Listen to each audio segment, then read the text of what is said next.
I did a good job with my starting soon screen, I think.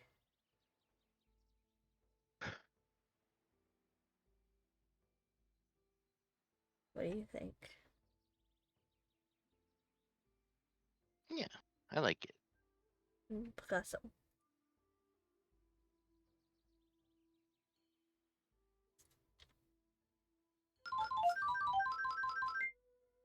We're Welcome gonna in need a new one of Dane. those. Yeah.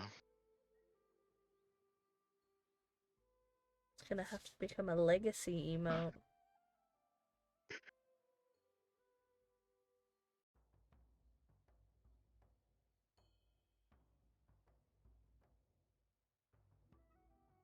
Cat. What are you doing, baby cat? She's very You're being a upset. butthole. She's very upset that I am not taking a nap. Yep. Hi, Blue.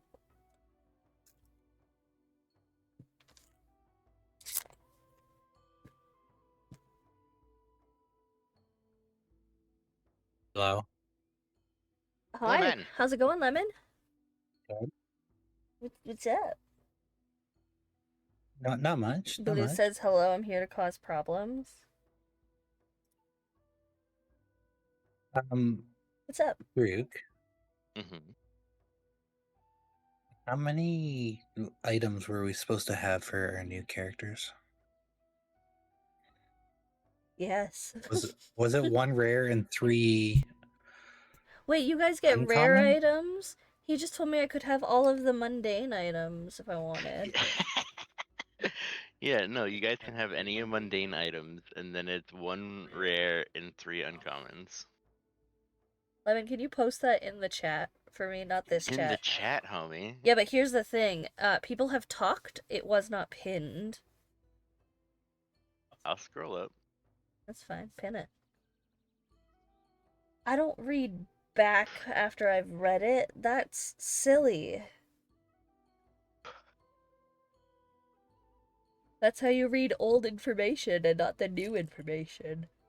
So what game are we supposed to pop into? We're doing Quinn's Goodbye to Scoot in the old one. And if you wanna, you're not gonna be playing Ulch in the next one. So if you want to say anything about what's going on with Ulch as well, you're more than welcome to. Oh, just chilling with Ami in the Feywilds. I figured something along those lines.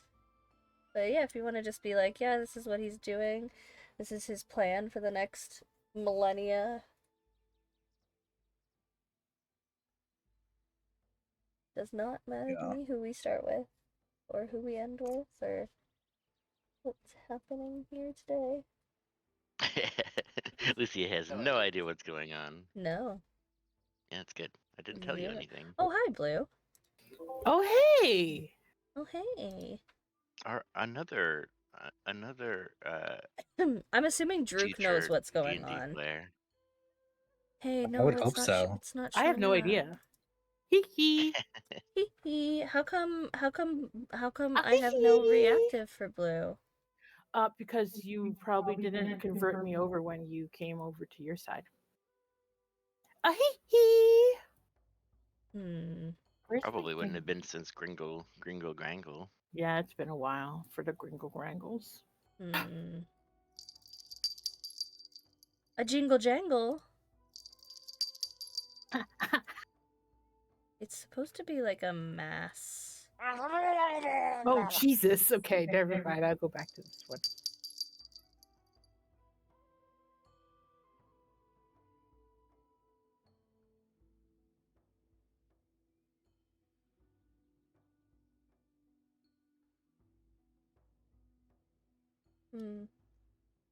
Hi, Hustler.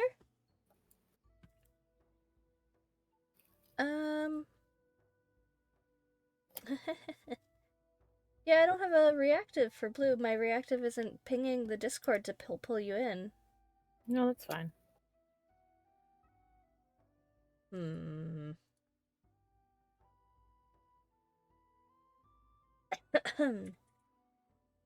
How bizarre. How bizarre. How bizarre. How bizarre. Sorry. Oh, You have a backup singer when you like Yeah. pitch up a little bit. it was still you though. Hmm. Yeah. Blue in stereo. Oh, I know what it is. I know what I have to do. I have to do this. And I have to do this. And I have to do this. Honey just sent me a message, so Okay. And I gotta do this for now. And save. There we go. We don't have a D&D face for you yet, but we have you. That's okay. I figured it out. Drew, just so you're aware, we have our old character sheets too. We need to roll for stuff. Apparently my rolls were not the greatest and not the worst. Yeah, I don't know what Claris rolled, but Smooth rolled pretty great. Of course he did. Oh yeah, hey, spoilers for anybody in chat who didn't know. We're gonna be joined by Smooth Johnson for season 2 of our D&D. Yeah, we need a new cast emote because We need a new have cast emote. returning players Lemon Dingo. Yay! Yay! CA1. Yay! Yay! And Joe. Claire Slide on. Yay! Yay! But we're joined by 3 new friends. We have Blueberry Seal. Yay! Yay! Gentle Catfish. Yay! Yay! And Smooth Johnson. Smooth Johnson. Boo! Oh! I mean, yay! yay! It's like I'm playing with 2 brothers, and both of them I didn't wanted to trade for dogs. Oh. Lemon's gonna have to mute when Blue's talking. Just like I No, I have to just need to mute. speak quieter instead of louder. It's like with me, Drew had to buy a whole new headset so that I wouldn't pick up on his microphone. No. There's literally nothing I can do about it. So No, I know. If I talk, That's why I too got a loud, new microphone. then, There wasn't then anything the I could kitty do cat about it. gets upset. We have a Shelly cat, baby cat, who's very upset that I'm not having a nap after work today. I have a little black void who's just upset about everything. Honey is ordering lunch right now, so I want lunch. I want lunch. I already I'm ate lunch, sending but I want messages lunch right too. What is she ordering? It seems like the burgers of A&W. So if you want in on that, you gotta send her a message real quick. Better idea. Hi! Oh, forgot to mute here. All I hear is "Oh." No, do you want to be the? Do you want? Oh, there you go, Lemon. She needed the scarf. Tiny No, voids. Eating me. She eated me. Don't cute this. Burger. There we go. So Lucia, you know the bear cup everybody fell in love with Oh my god, yes. at Starbucks? We went to TNT, you know, my favorite Asian grocery store. Yep. And right now, they have a cup that's even cuter. It's a gingerbread man. Hey, you want to know something? Okay, all right. Let's drop some tea here real quick. I hate that stupid cup. It's so dumb. Breaks. You can get Stupidest them for $4 on Amazon. First of all. Yep. Second of all, we got in my store a total of 3 cups for the entire time that they've been out, right? Yeah. Because limited, like it's hard to, like, we're short. We didn't think it'd be this popular. Blah blah blah. Okay, so that they didn't send like anybody any cups, right? Yeah. Tell me why the main prize of the Starbucks for Life game that they're doing right now is the bear cup. Yeah. And they have how many? 7,500? That's Where'd you get those cups? Where'd you get those cups, Starbucks? So you know what the problem we had in town was? There was actually a big backlash at one of our stores. Yeah. Because the baristas. Yeah, the baristas bought them before open. Yep. Mm. Oh And yeah, we're then, not allowed to do that. Those baristas that- can face termination. Yeah, and that's what happened to one of them. Yep. Is because there was one left, and she bought it. She didn't even she had no really interest in it, but she knew they were popular, so she bought it, and then she tried to sell it on Facebook Marketplace. You can get fired for that. You are Yeah, not and allowed to purchase things with your partner discount and sell it. Yeah, no, she tried to sell it on Facebook. It is in our Marketplace. terms and conditions that is an instant firing. It's the And I same think thing. She did get fired. So. It's the same thing with, so we get like the free markouts with the coffee and stuff, right? We are allowed to give that away. We are not allowed to sell it. Yeah. No Yeah, side no. hustles. No side hustles, my No friends. side no hustles. Side hustles. Ugh, my gingerbread man is so cute. Sorry. No, I'm glad. I'll take a picture. No, where the fuck did my phone? I'll take a I picture don't of want him. a picture and of I'll send him. Lemon. No. Your gingerbread I'm not man. even gonna send it to you, Drook. You stink butt. I don't work in a bakery anymore. It's fine. It's true.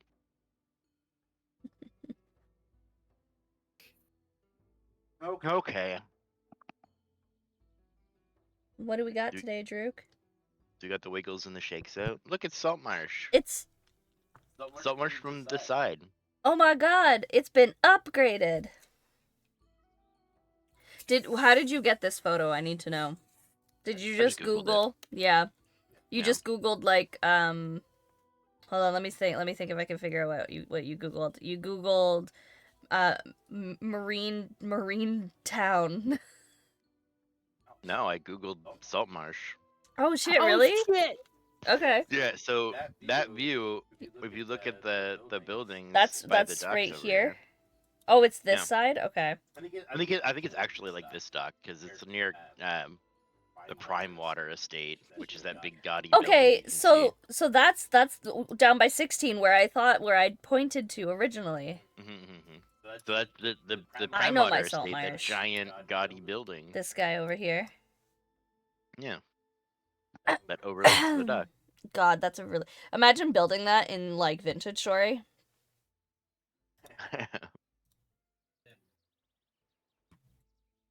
It's like taller than the ship's masts Mhm. for some of these, so That's so cute. It has a hat. Yeah, and you unscrew the hat, and that's how you drink it, because it's a bottle, not a cup. I'm getting a teen burger with onion rings. That's a good order.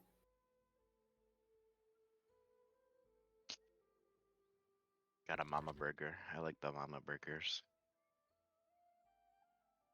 I'm not a dad or an uncle. I'm not a mama either, technically. You could be. Yeah, but I don't want to eat someone's dad. Hmm. I would eat someone's mom. Yeah. Okie dokie. So we kind of know what's going on with Quinn. There's not a lot to recap, because there wasn't a previous session. Yeah. What we're I actually mean, gonna there recap was is the ending. what Quinn's been up to for the past couple of years, which we've talked about to some extent, but it's been a hectic time in the 3 years past the last time we checked in on Quinn. Saltmarsh is on the rebuild. Quinn has a there's bunker, new- or a partially constructed bunker. Yeah, you have at least the skeleton put in. The cobblestones and concrete have been laid. Long lost cousins, dwarven family that's made their ship sail over to help the excavation and building process. The grove is flourishing, and much of your time has been spent running between the two groves, as some wildlife, but also aquatic druids kind of feeling that call of community again. Quinn spending kind of time doing all the things at once. It doesn't feel like 2 years has gone past, but it's one of those.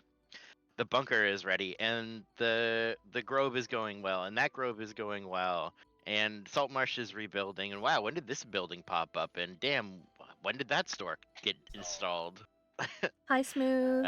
Battling against the ever pushing of the Dreadwoods, and dealing with some monsters spilling over, having to stop operations to coordinate yourself and other druids to go and push back whatever terrible beasties have wandered away, or deal with them more permanently. Uh, it has been a time, particularly as your orchard has a very large and spoiled bullet. This land shark that's been reprimanded enough to not Oh dig my through all the roots of god. the trees in the orchards. But now a big lazy beast. Wait, did Aftari leave You're muted. without? Oh, Aftari left without her boy? Yeah. That's so sad. At least he's in better hands in the farmer's home. This guardian land shark keeps a lot of troubledoers or people that have ill will to the druid or the orchard away, as you take a metric ton wiggly boy that could snap your arm off in a single movement. Not a lot of people want to fuck with that. But as the years have gone on, you have been in communications with the dean of a particular school. Your powers have increased, and you've learned now the ritual to transport via plants. A spell that lets you return to home trees, as it were. And the opportunity now to explore, albeit difficult to leave the druids to their own devices for a time. You have several dozen projects going on, and trying to find people that you can trust enough to take them on in your stead for not a very long time, but about a week's time vacation. It's probably like the longest amount of time you're going to be away from your various activities. Particularly because you're going by air. It's a 6-week travel by ship, but the time can be significantly reduced by flight and the use of a few magical consumables that you had. You've left the path charting to Akritu, Araki, your second in command. But as the two of you would turn into eagles and be able to fly through some of the migrational birds' paths, you carrying Scoot and Akritu carrying all of his needs, belongings. It is the night before you leave in the morning. Scoot has been eagerly waiting for this day, having basically sent magical letters back and forth through a pen pal system they have, so that new students have a chance to interact with each other before the school year begins. You have heard up and down about these two brothers that are Genasi, elemental infused beings. Your primordial language being quite handy in giving Hi, little tips and Woods. tricks on things to kind of write on an insider messaging to one another.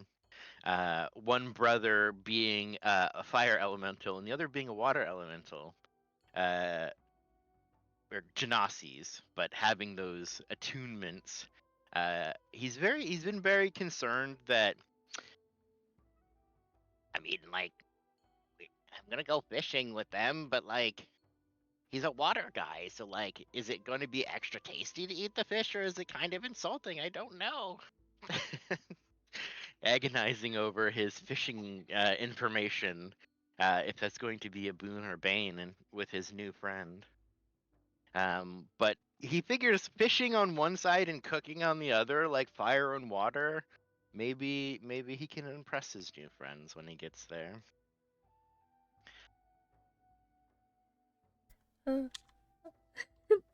That is adorable. um, I'm sure it will be fine. I mean, everybody's got to eat. Everyone's got their preferences. Heck, you are probably going to be more grown up than they are. You've been through quite an ordeal that a lot of people your age haven't been through, so I'm sure you guys will have a lot to talk about and learn. Well, and I'm like an airbird, so like, Mm-hmm. it's like we're like the best trio. Like we just need to find a rock guy, and we have like the best group, right? Because they're like fire and water, and I'm air, and then we find a rock guy, and then we'll be like the ultimate 4. Yep. I'm sure that The you guys will Magma find your 4. fourth and be best friends. Lifelong friends. What Our dwarf subject? earth people, they're kind of like underground guys, and they like to dig. I don't know. Why don't you ask your uncle next time you see him before we head out? Yeah. I mean, you're gonna be staying with him every now and again during like the holidays and weekends and stuff when you can't stay on campus. It's gonna be crazy. You're gonna be learning like a lots of stuff dwarf in town. school and lots of stuff from him. So And there's water there.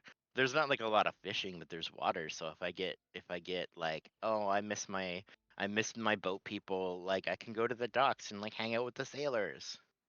my boat people. Yeah, I'm sure there's gonna be plenty of new fish for you too. Just make sure you ask before you try anything new. You never know what fish are gonna be dangerous, okay? Yeah, especially if they're underground fish. I've never fished underground. Mm-hmm. Do you think they glow in the dark because they can't see? Maybe. I've never seen a glowing fish, but I'm sure something like that's probably possible somewhere. Did you see any Big glowing odds. fish when you were fishing with Ami's mom? Yeah, Yeah. that's true. There was some fish that I think were made of light. But it was weird because you fished in the sky. So like it's not like casting down, you're like trying to like create like Skyfish. hookies that float so that they bite it in the sky. It's very weird there. But I like it.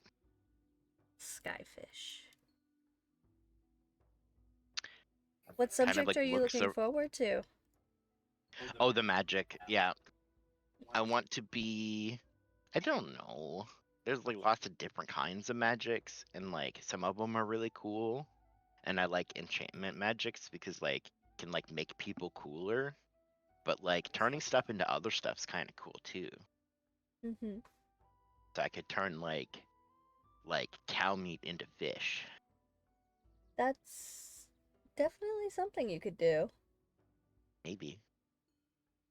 I wonder if it would still taste like cow.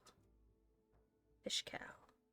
I want to learn magic that makes people happy. Happy magic is better than angry magic. That's true, that's true. Do you remember Ami's magic?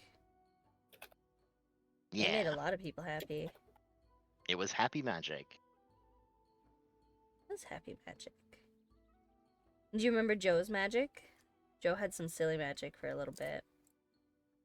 Yeah. I mean, I think Joe should go to school with me and learn magic better. Mm-hmm. Because we were kind of like at the same level before, and now I'm better because we've been studying. Mm-hmm. But like it's kind of cool to learn from like actual wizards. So maybe I can give them a lesson on magic. Have you been having fun hanging out with the captain? Yeah. He's got weird magic. And I don't know why everybody thinks Procaine is cool. I mean, he's like the god of the water, and I guess he like brought lots of fish here, which is kind of cool. But like, why are we putting money in the water? I don't know. What is he gonna do with money anyway? I know he's like a god guy, so like, why do you need money unless he's gonna buy snacks or something? Hmm. I mean, he's a god. Maybe He you could gotta probably pay. just get snacks, you know? Oh, that's true.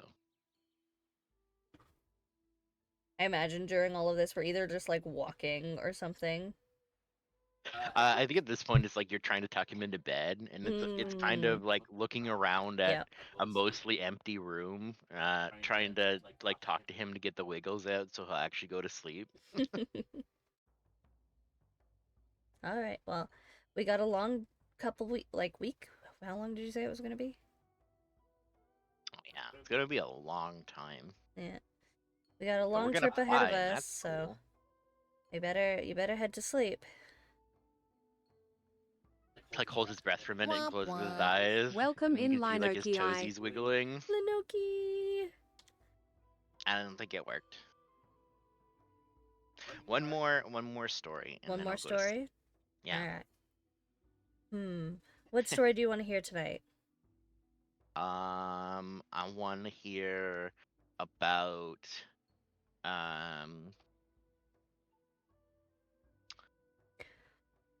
What if I how the tell oranges got here. the oranges? Ooh, that's a good story. That's a good story. So, you know how many years ago we had all of these friends that would come bustling around and all of those festivals that happened? Yeah. During one of those festivals, there was do you remember what's the tree guy's name? What is the tree guy's name? Twistroot. Do you remember the big tree Twistroot and Big Chungus, the raccoon? Yeah. So Big Chungus brought me an orange during one of those, and he told me that I should try to plant it because he thought that the growing environment was really good, and it did not want to grow. It just didn't. So I gave up, and then 3 years later there was a tree. I don't know who did what kind of magic on that, but now we have oranges in Saltmarsh. The sailors bet seem it to be was- really happy about it. Something about them needing the juices on their ship. I don't know. Yeah. Silly boatmen don't like to eat their fruit. Yeah, but they like the oranges. I guess I don't know. Strange.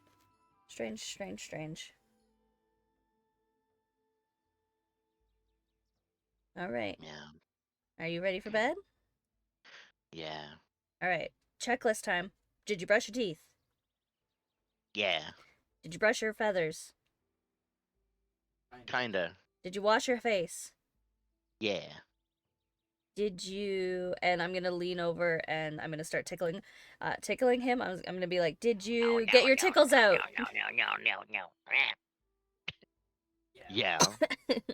All right. I think it's time for bed then. Okay. All right. And I'm gonna just like tuck him in really tight so he cannot move. And then I'm gonna leave and close the door behind me. Like middle of the night at this point.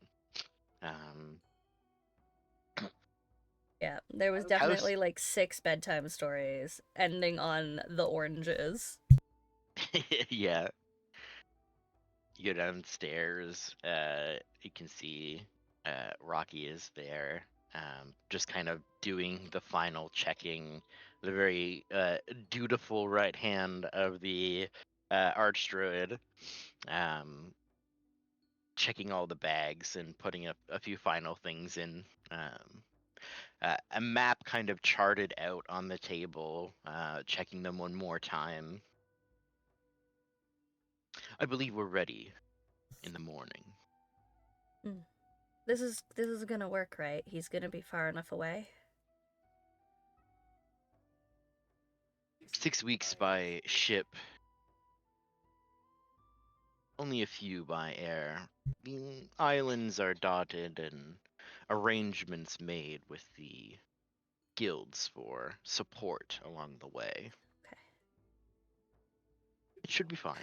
I keep getting this feeling, you know, that something bad is gonna happen, and I think it's the forest telling me that I need to send him away. He needs to be able to be protected, you know?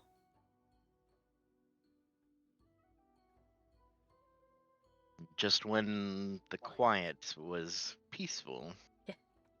that's when things begin to stir. Quinn starts tearing up. She's just like, there are so many people that are gonna miss him. He brought so much joy to this small town.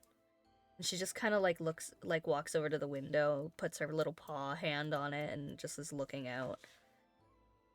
This town has been through so much. We've all been through so much, especially him. He deserves some normalcy. I hope that they can give him that. He seemed to be quite normal as the sense goes, you know? Her voice breaking at the end. The sights are quite incredible. Through my test voyage, I've seen the lands where he will walk, and they are fantastic.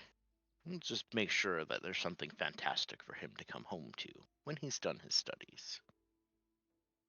Quinn kind of closes her eyes, tears starting to fall, and just kind of nods and is like, yeah, we're gonna have a lot of work to do here. Rest now. It will be taxing for us. We will be flying for many hours per day with little time for rest. I just got a couple more things to pack up in the kitchen for the provisions for the trip, but I'll be going to bed soon.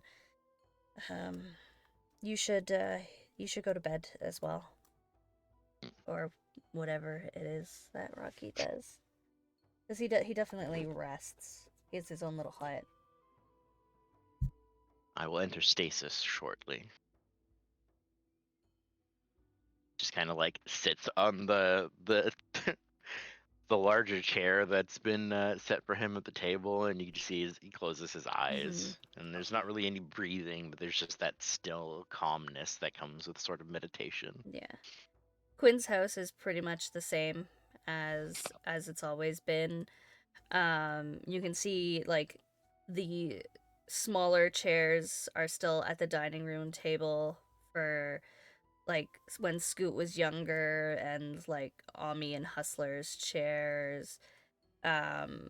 Rocky is in Ulch's old chair because it was the biggest one, and just like you can see the one where Aftari was sitting in, where she would kind of like play with her like sword by like balancing it on the armrest of it almost, so there's like a hole almost carved through from the time that they spent at the tables and stuff like that.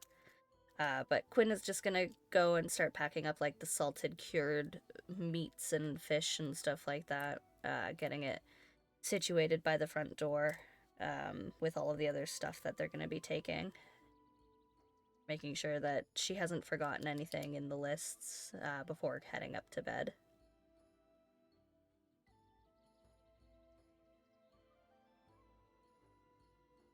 You rest. And in fairly typical fashion, you're the last one to be awake because Akritu goes into stasis for like 4 hours and then he's good to go, and Scoot like loves to get up early. He's the opposite of Sleepy Quinn, who likes to nap a little bit longer. You wake up to have sort of a empty house. You start to get up and get ready as you hear the door kind of burst open and Scoot's excited chatter and some heavy footsteps as it seems like Rocky and Scoot have returned.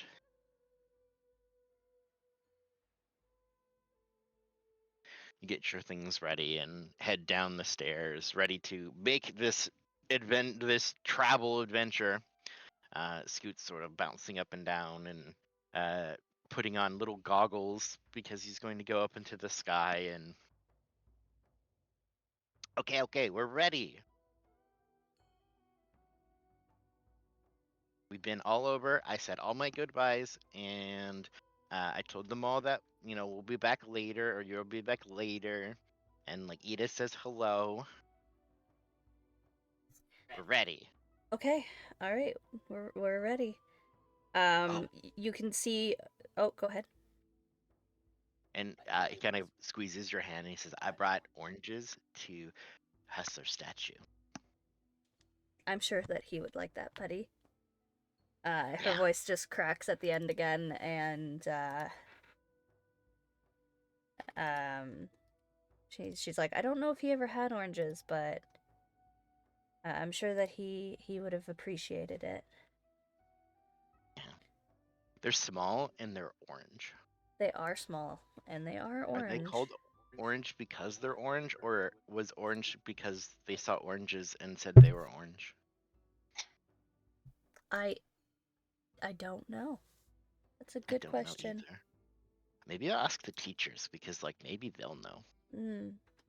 I mean, teachers are pretty smart. You see Quinn turn back to the table, and it looks like she's finishing scribbling something. And she just kind of holds on to it and goes, all right, are we all ready? Let's go. Alright, so they're walking ahead, getting ready to go out as Quinn's locking up the house, and you just they don't see it, but if you were watching, you would see that she posts a note on her door, and it says very sloppily, and you can see that she's even run out of space on the note because she didn't anticipate what she was gonna write. She just knew she needed to leave a note in case anybody came looking for her. It just says, gone to bring Scoot to school. We'll be back in, it looks like 9, but it says a few weeks. In a few weeks. And then it's just Q. She doesn't sign her full name anymore.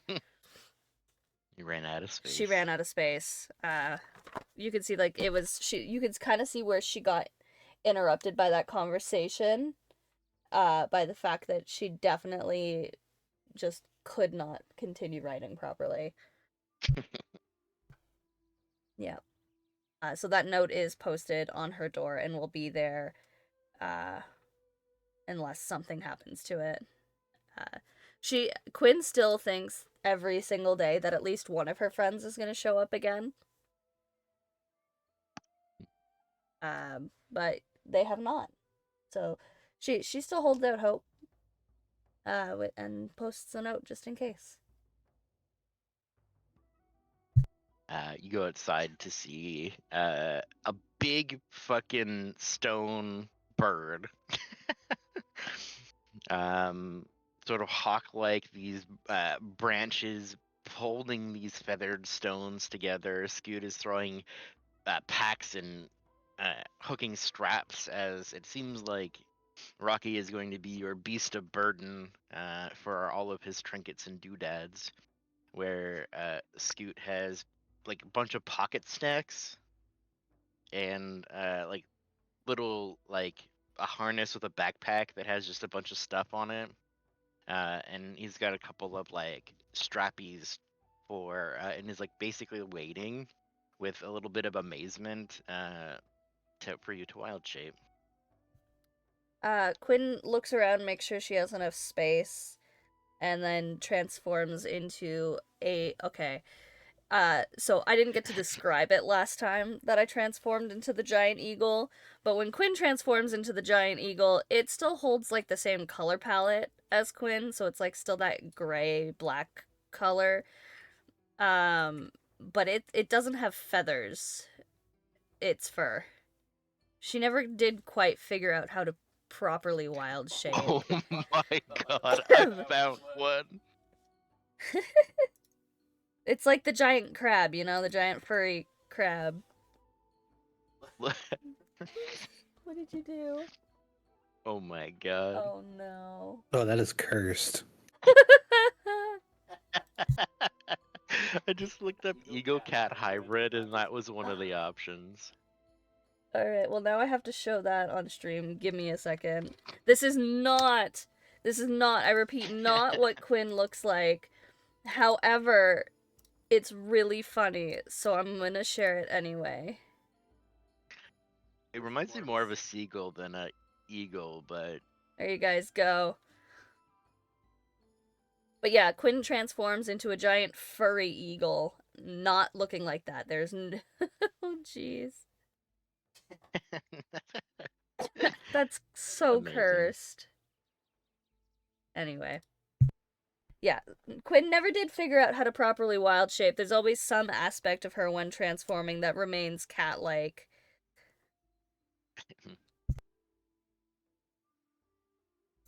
Essentially just kind of like around the neck and kind of the midsection to not quite saddle in, but places to hold on and to be like buckled in for safety. The two of you sort of charge down the dock for a moment, no ships in sight, as some of the people cheer and are amazed / disgusted, and you take off. Yep.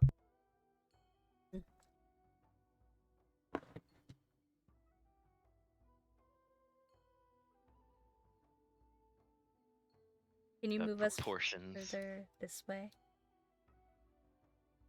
be moved that way. Yeah, it's just easier with the camera thingy. There we go. Cool. Sure. Look at little Scoot. Oh my goodness. Little Scoot riding on the back. He wiggles intensely for the first little bit, more out of excitement than out of discomfort. But you know, you're flying for like 10 hours, essentially using both of your wild shapes in succession. So this is a marathon of sorts. Flying is not uncomfortable, but it is a little unusual. But following behind K2, there is a moment where you end up in an airstream, like a slipstream, and it's more about gliding and keeping yourself sort of balanced than actually powering through flapping wings and having that exertion. You see there are like migratory birds that seem to flock around you for a moment. You fly in unison, and you just see these dotted landscapes as your home gets slowly smaller behind you.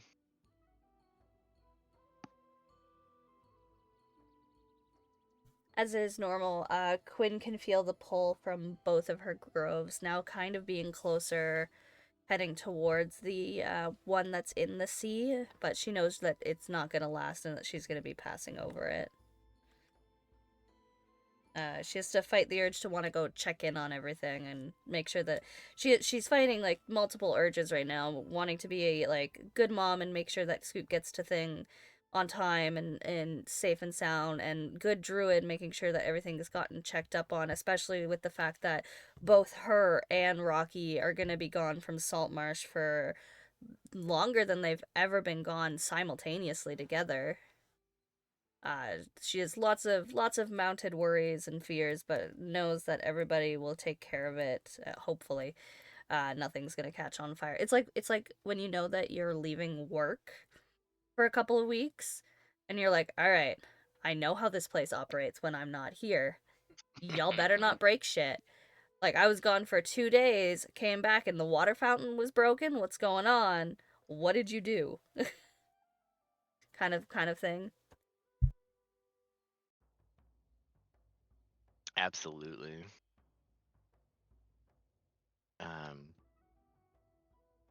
It is.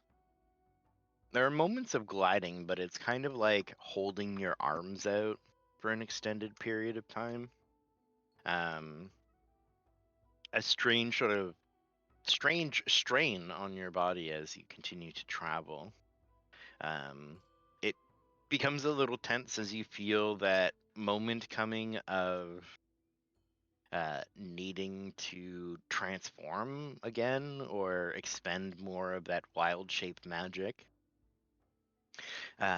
Pausing on sort of a larger rock, you see a creature sort of veers downwards and pulls you out of this slipstream in this rocky, craggy area. There's no ships that you can see in the distance, and almost perfectly timed as he touches down on the ground, there's a shudder of his form that kind of almost shrinks, but then reforms, not to have to drop the cargo and reform.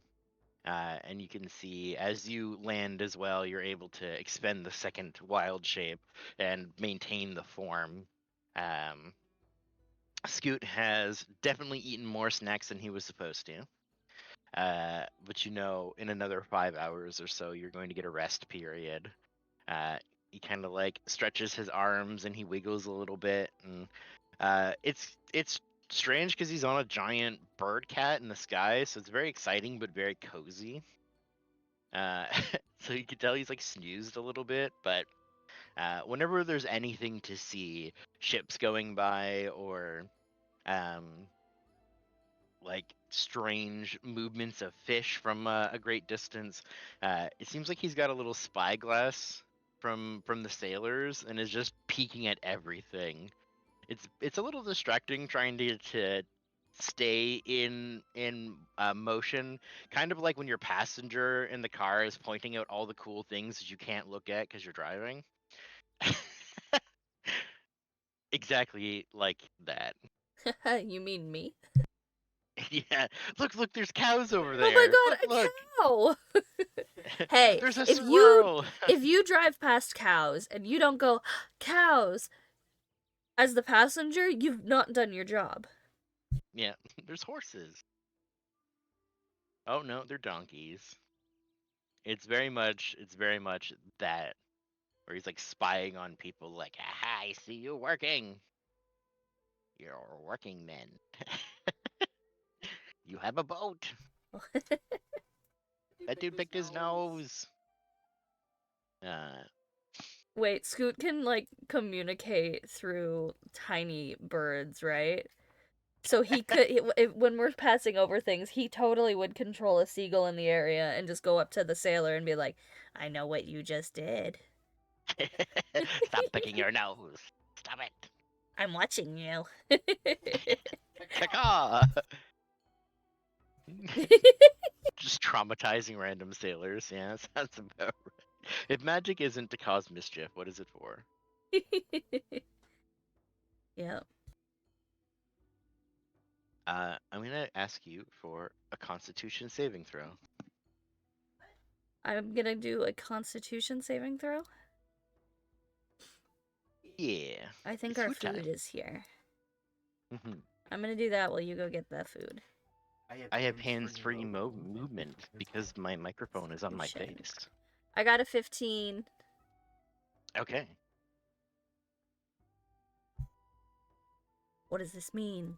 What does it mean? It means I've lived a life of sin. No, it means I'm getting a burger. And some onion rings. Borgor. Yeah, It means, with a 15, Yeah. that you weather this okay. It is a little bit more of a marathon, but with a 15, you're definitely getting tired by hour 8. It's a lot of flight and exertion, but you're ready for this. You've steeled yourself for this. It's only a couple hours more to the pit stop. How much have you paid attention to his plan? To whose plan? Akrichu's flight path. Enough.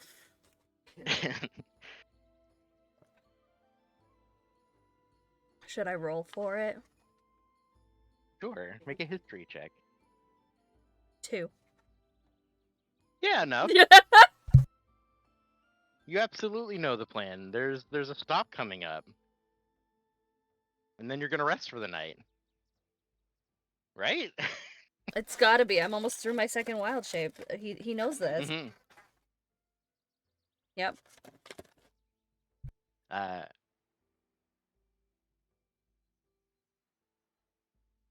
Do you ask about it, or you just trust the plan? Trust the plan. All right. I've been with Rocky for how many years now? Oh yeah. Mm-hmm. Blind trust at this point. You can see the sun's still out. It's kind of setting to your side. Actually, no, it's probably like in your eyes, which really sucks for the last kind of hour or 2 hours where you're just like flying into the sun.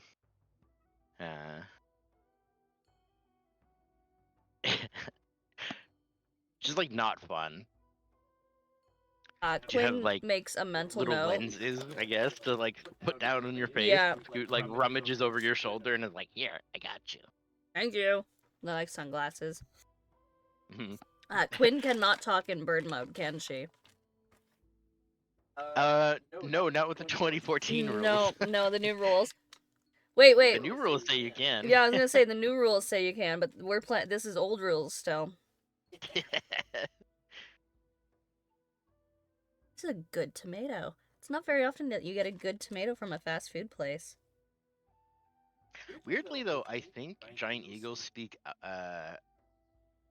Auran? Aryan? Nope, that's not the right word. Nope, that's not the right one. That's some Right. completely different friends. Oh, understand. It's avian. Ave. Thank you. Avian. No, it's primordial Auran. Like aura with an N at the end. Auran. No, but Blue was saying what the word was that I was trying to figure out. Yeah. Blue speaks. What the fuck did Lucier mean? What the fuck? What? Apparently, the new character sheet says that they can speak Celestial. How can Big Bird speak Angel? Huh? Because big birds are angels, duh. But it also understands Common and Have you never Primordial seen Has Been Auran and Hotel? can't speak them. There's ducks. Or something. That's so weird. I'm confused. But either way, Island.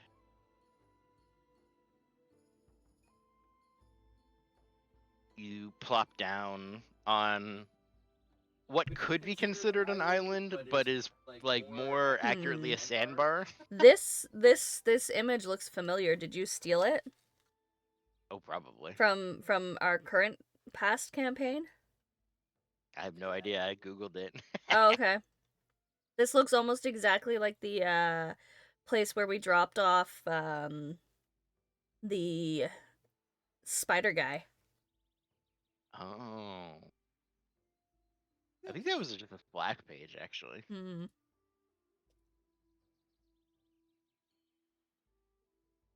Beaterman. Yeah, I don't know where that one is. That's okay. Basically a tiny little island sporting a couple of trees. It looks like it has a rock shelf to provide some cover from wind and elements. A very small little crevice has been sort of carved into this stone, but it's not. You couldn't even properly call it a cave. It has enough of an overhang for like a single person to be shaded from the elements, and very likely this is an island where they maroon bad sailors. Oh, okay. There's nothing attached to this.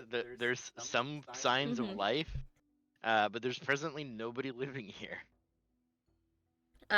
So when we land, once we've de-transformed, Quinn and Rocky are going to start getting ready for like making of supper or like some sort of dinner meal of some sort. and she's going to tell Scoot that he has to go and do 20 jumping jacks and 10 laps around like an area to burn off the energy so that he'll sleep tonight, because he's been sitting and doing like no exercise today compared to what he normally does. So she's gonna have him go do that before dinner while they get cooking and stuff. No convincing required. Mhm. Homie's been in the car for 10 hours. He's Mhm. ready to go.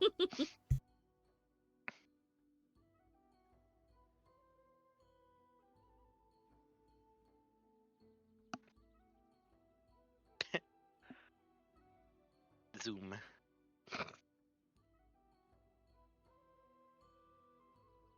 No, that's okay. I just zipped him around the world. While you guys are getting like the campfire and stuff ready, he's getting little hammocks out and stringing them between the trees. Putting little like tarps up for cover in case it rains or mists in the night.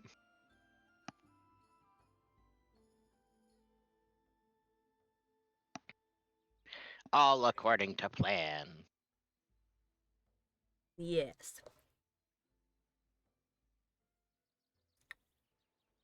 So since Quinn is notoriously known to not be able to cook,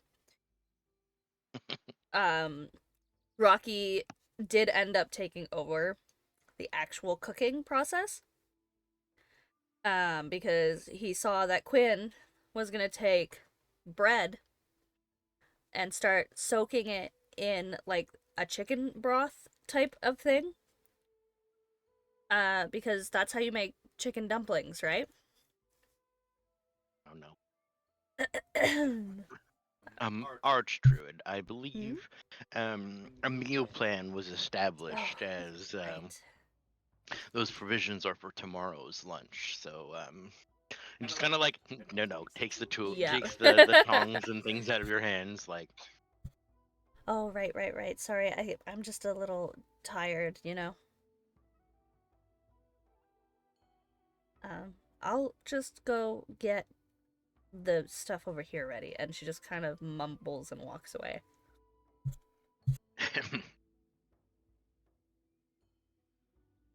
it's a pretty scenic little island. You can see a couple of boats pass by in the night. The water's a little bit safer and some normalcy returning.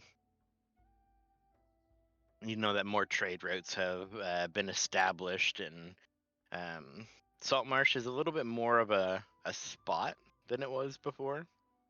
Not a lot of people want to go to a backwater fishing town, but some of the trade and establishments that have popped up in the town have made it more of a destination spot. Fishing is still like primarily the focus of many of the villagers that are there. It's the backbone commerce of the town, but the council has done a good job at like diversifying and trying to bring in some more like bigger city Mm-hmm. talent and entertainment and that sort of thing. Quinn's bunker has brought in a good amount of like laborers as well. Mm-hmm.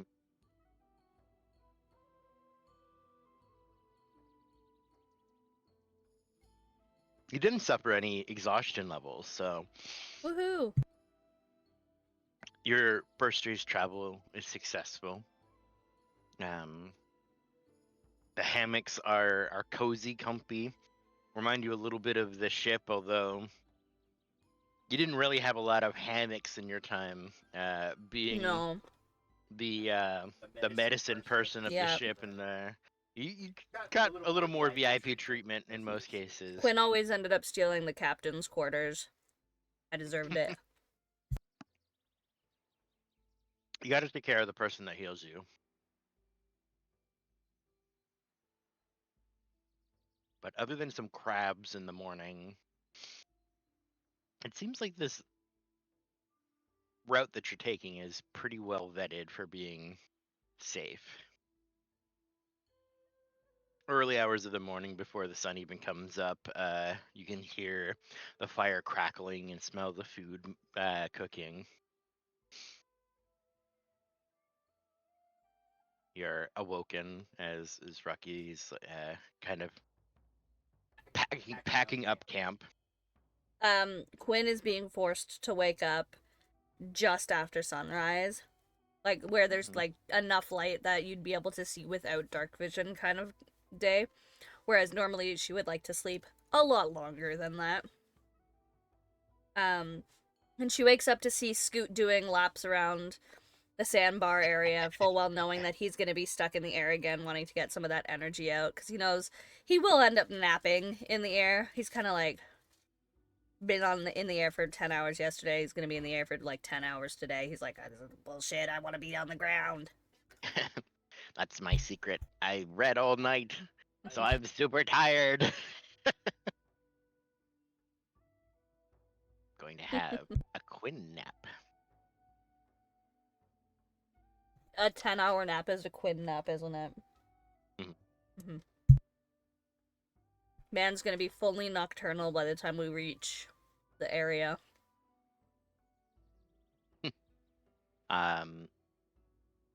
Getting loaded up, and before transformation, Rocky's going to say, I have guided young Scoot on what to do. The most dangerous leg of our venture is going to happen next. That token that you've maintained, we are going to use part of it travel. It should turn into a rather large bird and carry us through our evening's rest. What token? What token again? Some kind of feather token, you guess? Oh, right, the feather token. Right. Yep. Our timing will need to be specific. Landing on the back and ensuring that the cargo isn't dislodged before we end our transformation, and so that we're ready to disembark from the back of the bird. If we need to land, there are spots that are relatively safe, but the sea is quite treacherous in those areas. Quinn is nodding along, trying with all her might to fully remember what is going to happen, knowing that he's gone over this before, and I don't think that she is awake enough to be able to fully remember at this point. Just like nodding along, like, okay. I do not think that she is awake enough to remember. Maybe she is. Maybe she does remember. Yeah. Something about a bird, and She mutters to herself, I thought I was the bird. but now you have a bird on you, and you're a bird, and you're gonna land the bird on another bird. The bird is the word. Sure, yeah. Should be fine. You take off again.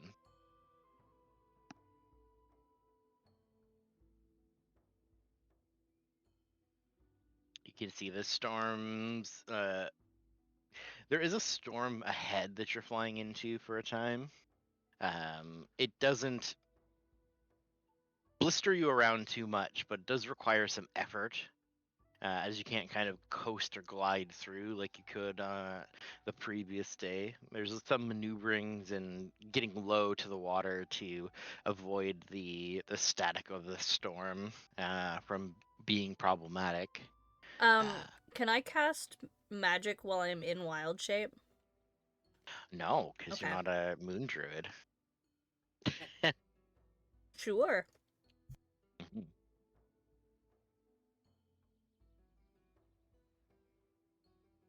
But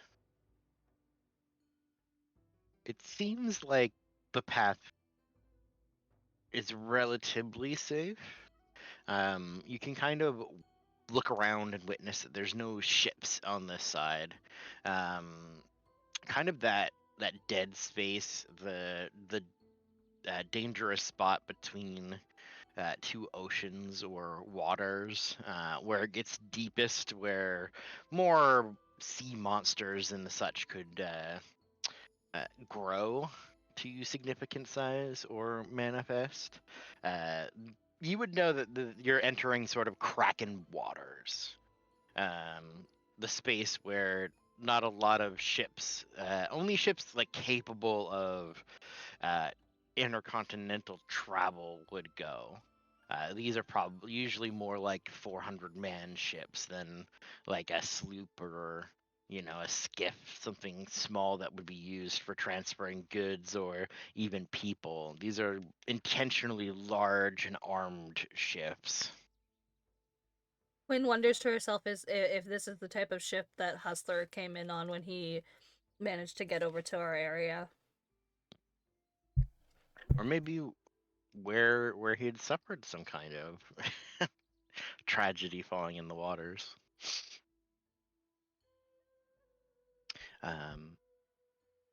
The time flies by as it's a little tense, and there's a snoozing boy on your back who seems to be blissfully unaware of most of it.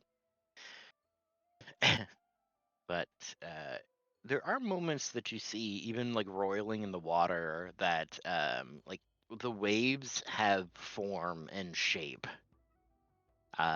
elementals, and that sort of ambient, like animated water energy is here. Quinn is wearing the shell pendant as well that was given to her by the other elemental. By the way. Excellent. Well, it's a good thing you remembered. They don't reach out. They don't lash out. You can just kind of see them from time to time, swirling and waving, crashing into one another. And this is not a great spot to land. If they're drawn to people, they would be drawn to whatever island you land on, which seems problematic.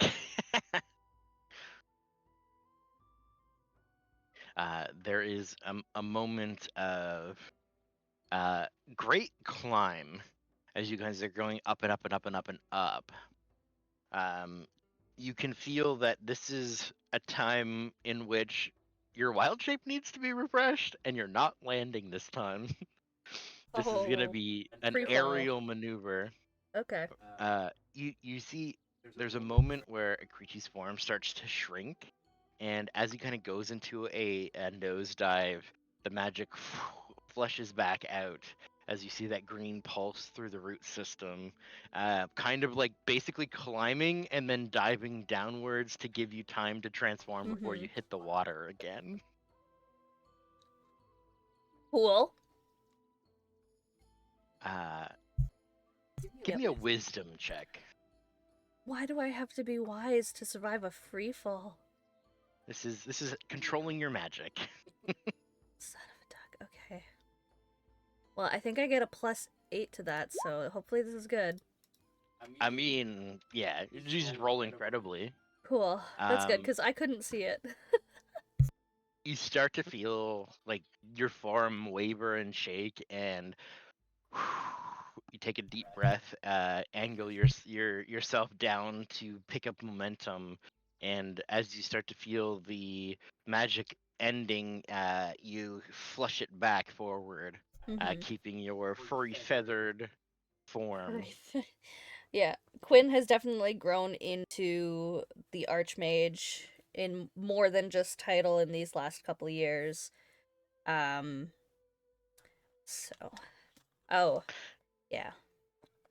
She still is like hesitant in herself, still unsure, but definitely has the skills to back up the title more so nowadays.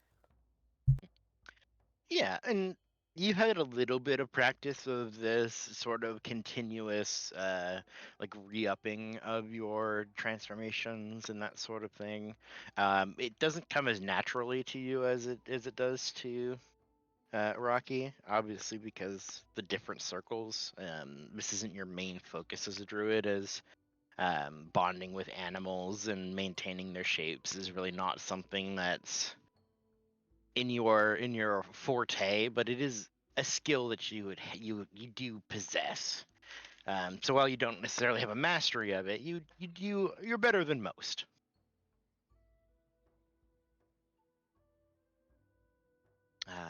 Your path continues without sign of island, and that may be the bird thing makes a little bit more sense now, with treacherous waters and deep sea monsters, and not having a proper mooring point to place down.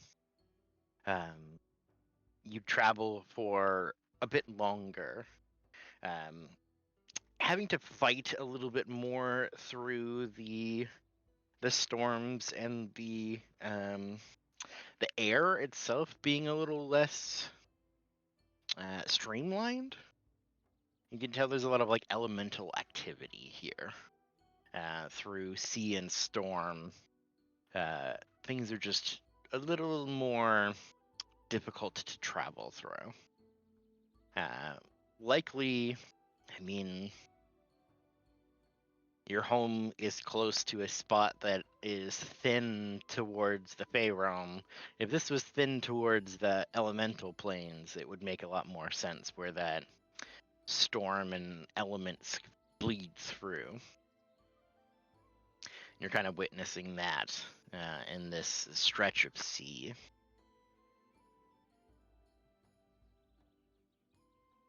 It's a good thing you speak primordial, huh? It's a good thing I speak primordial, huh? Yeah.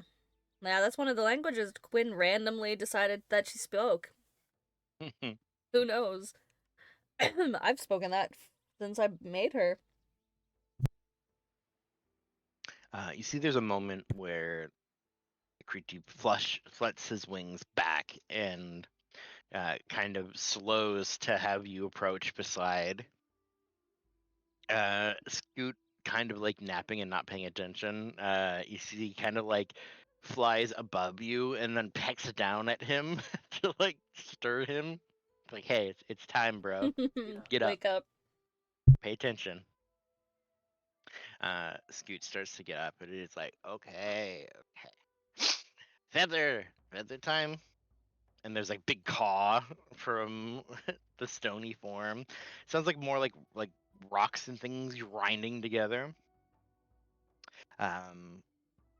But you and Rocky take an upward swoop as you're kind of gaining altitude.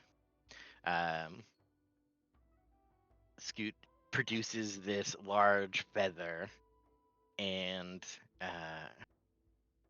it's like, all right, remember how to do this. Your name is Qual, and you're a big bird, and like I'm a little bird, so you should come and help us so that our birds cannot be birds. And he kind of like flutters the feather outwards, and there's just that old druidic magic that starts to wash over you as this feather is calling on primordial spirits, old growth and forests, and you just remember the wrinkled faces of your grandparents. Were they wrinkled? They're like elven. Do elves wrinkle? These ones did, because they're ancient as shit. They're old druids. Yeah. Elves live forever, and druids age slowly.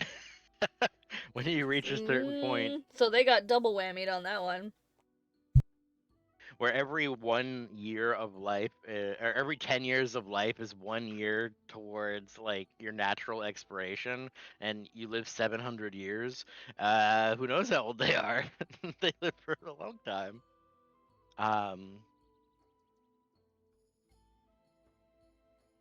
You calm yourself for a moment, as you can feel the winds kind of swell and flourish underneath you.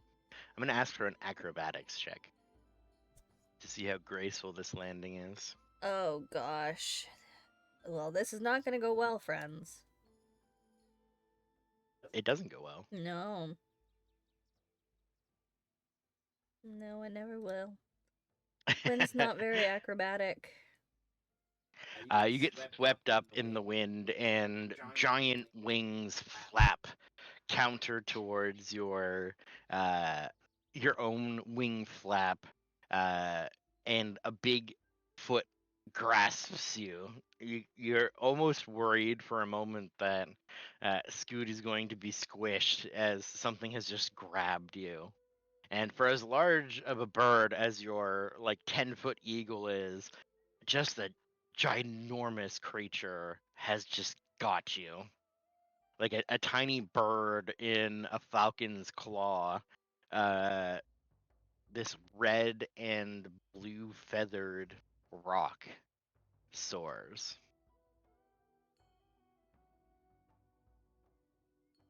Kind of spinning for a moment and throwing you into the air, you flut your wings back out and land kind of heavily on the back as this guttural caw, like a screaming mountain, is flapping enormous wingspans.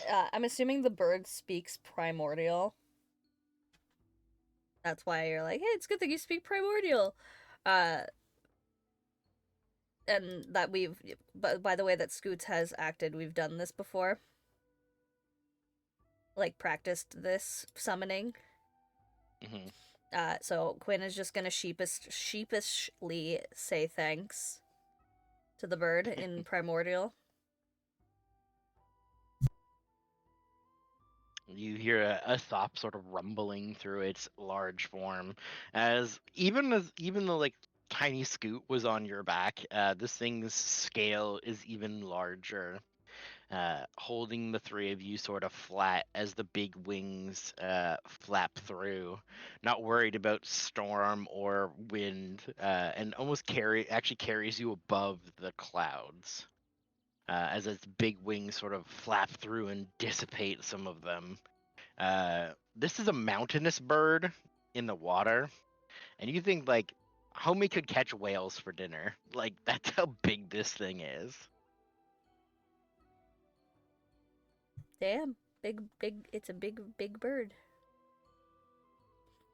Enormous. Creature kind of sighs for a moment, trying to strap on a few of the connectors to the bird, secure it and not have anything kind of tumble into the sea. Not as graceful as I would like, but serviceable. Yeah, sorry. I don't know what happened. I lost It's my hard. air footing, I guess. I found it difficult as well. This majestic creature is more than I expected. Quinn looks back in her mind's eye as she was struggling and sees that Ikritu fully landed 100% fine. Did not struggle in the slightest. Yeah, thanks. I think I'm just really exhausted, you know?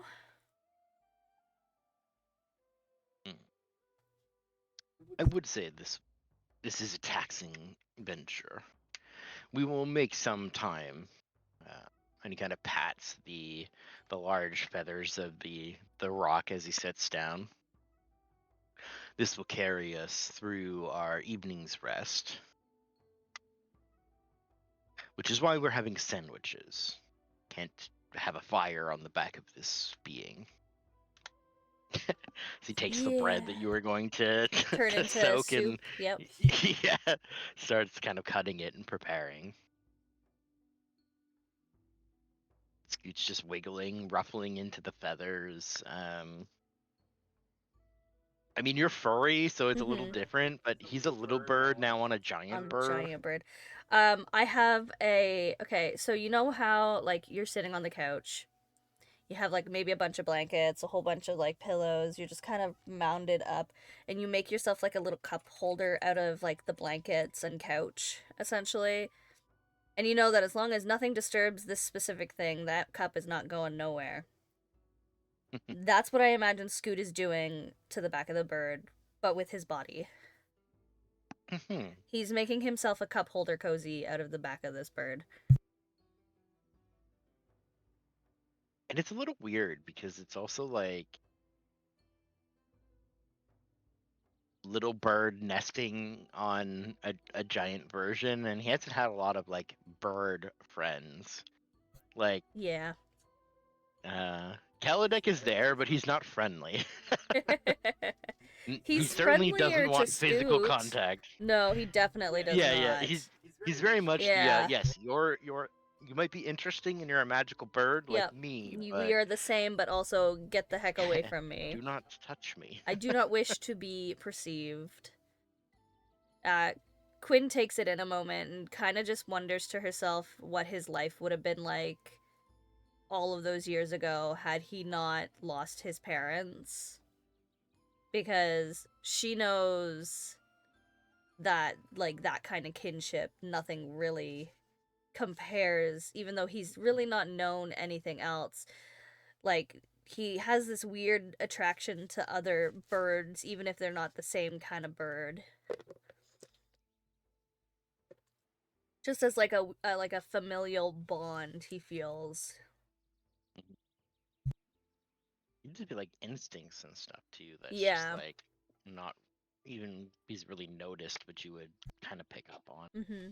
Like, obviously she knows that Scoot loves her and loves their life and wouldn't probably change anything, but she sees the stuff that he doesn't see, Mm-hmm. kind of thing. Like how he's nesting on a big bird and is very happy about it.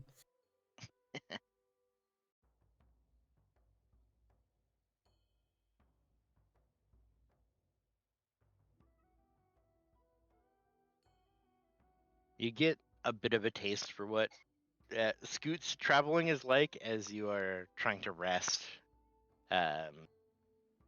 nestled in on this large creature that slowly sort of pans and flaps and moves. It's a fairly steady ride, all things considered, but it is just anchoring yourself somewhere,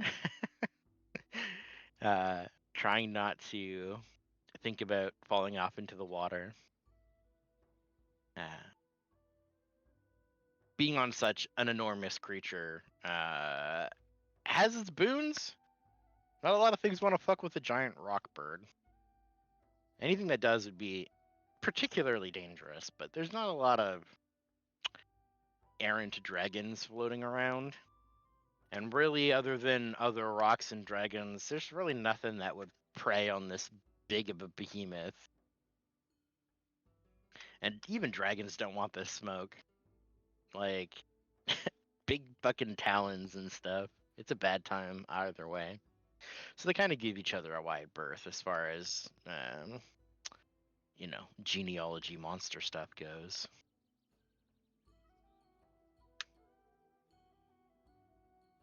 Take you to this enormous map. It's so big I can't fit it on the thing. Where do I need to be? I should drag you with that. Okay, so let go. Here we go. You're over here. Mm-hmm. At the very edge of the connected seas, the Sword Coast on the far side. What an expanse. Did you steal this map from Baldur's Gate? No, technically this is the official map of well, it's a Sword Coast map, but it's Faerun basically. Baldur's Gate is over. Where is it? I'm pinging it. Oh, way down there. And there's Waterdeep, you know, Mm-hmm. and Neverwinter, All of these random places that are now perceivable. and the Sunset Mountains are over here, Wow. and that up here is where Icewind Dale's at, you Who? know, Icewind Dale. Oh. But your path takes you. Oops. To Mirror Bar.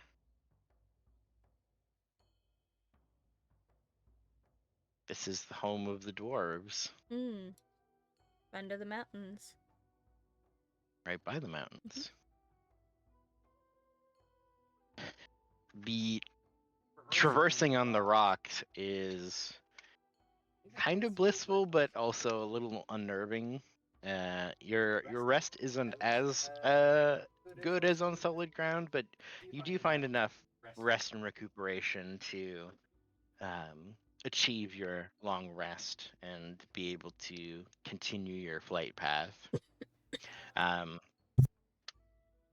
You take a little bit more time with your transformation before taking off, getting everything strapped up on a Kritu, and then transforming yourself, getting Scoot ready, and you kind of spread your wings. You feel the sort of current that the rock is giving before it vanishes. All at once, you see the feathers start to kind of pull back and become translucent as it becomes wind. And with one final push under your wings, the rock vanishes and propels you forward.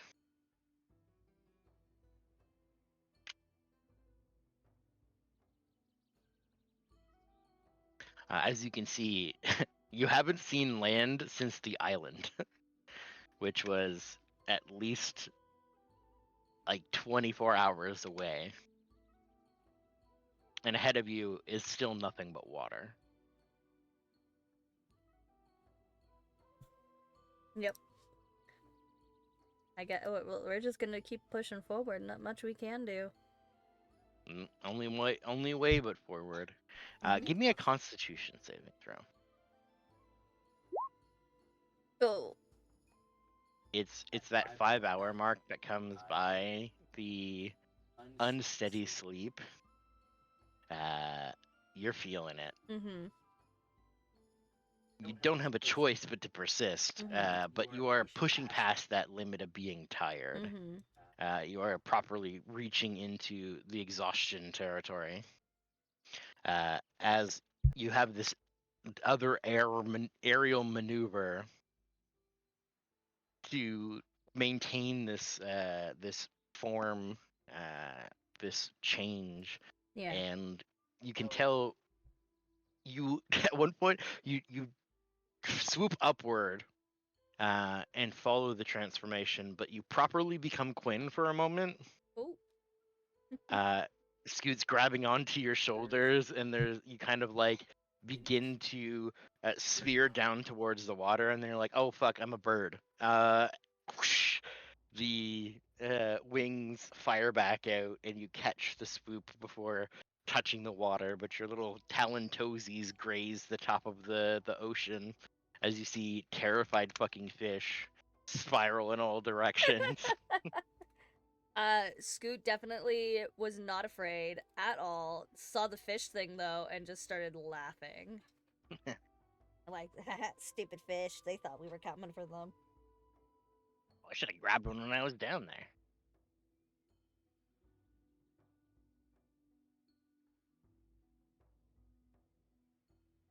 Yeah, Quinn's feeling it. Thankfully, it's not a full 10 hours of flight. As you begin to see the semblances of land in the distance, you flap hard and carry yourself forward, speeding ahead of Akritu, forcing him to catch up as your Katsumi's dashing towards safety. And you kind of land for a moment and then immediately drop form and just like, fucking sand, thank you. Yeah, Quinn is not a sky cat. Quinn is a land cat.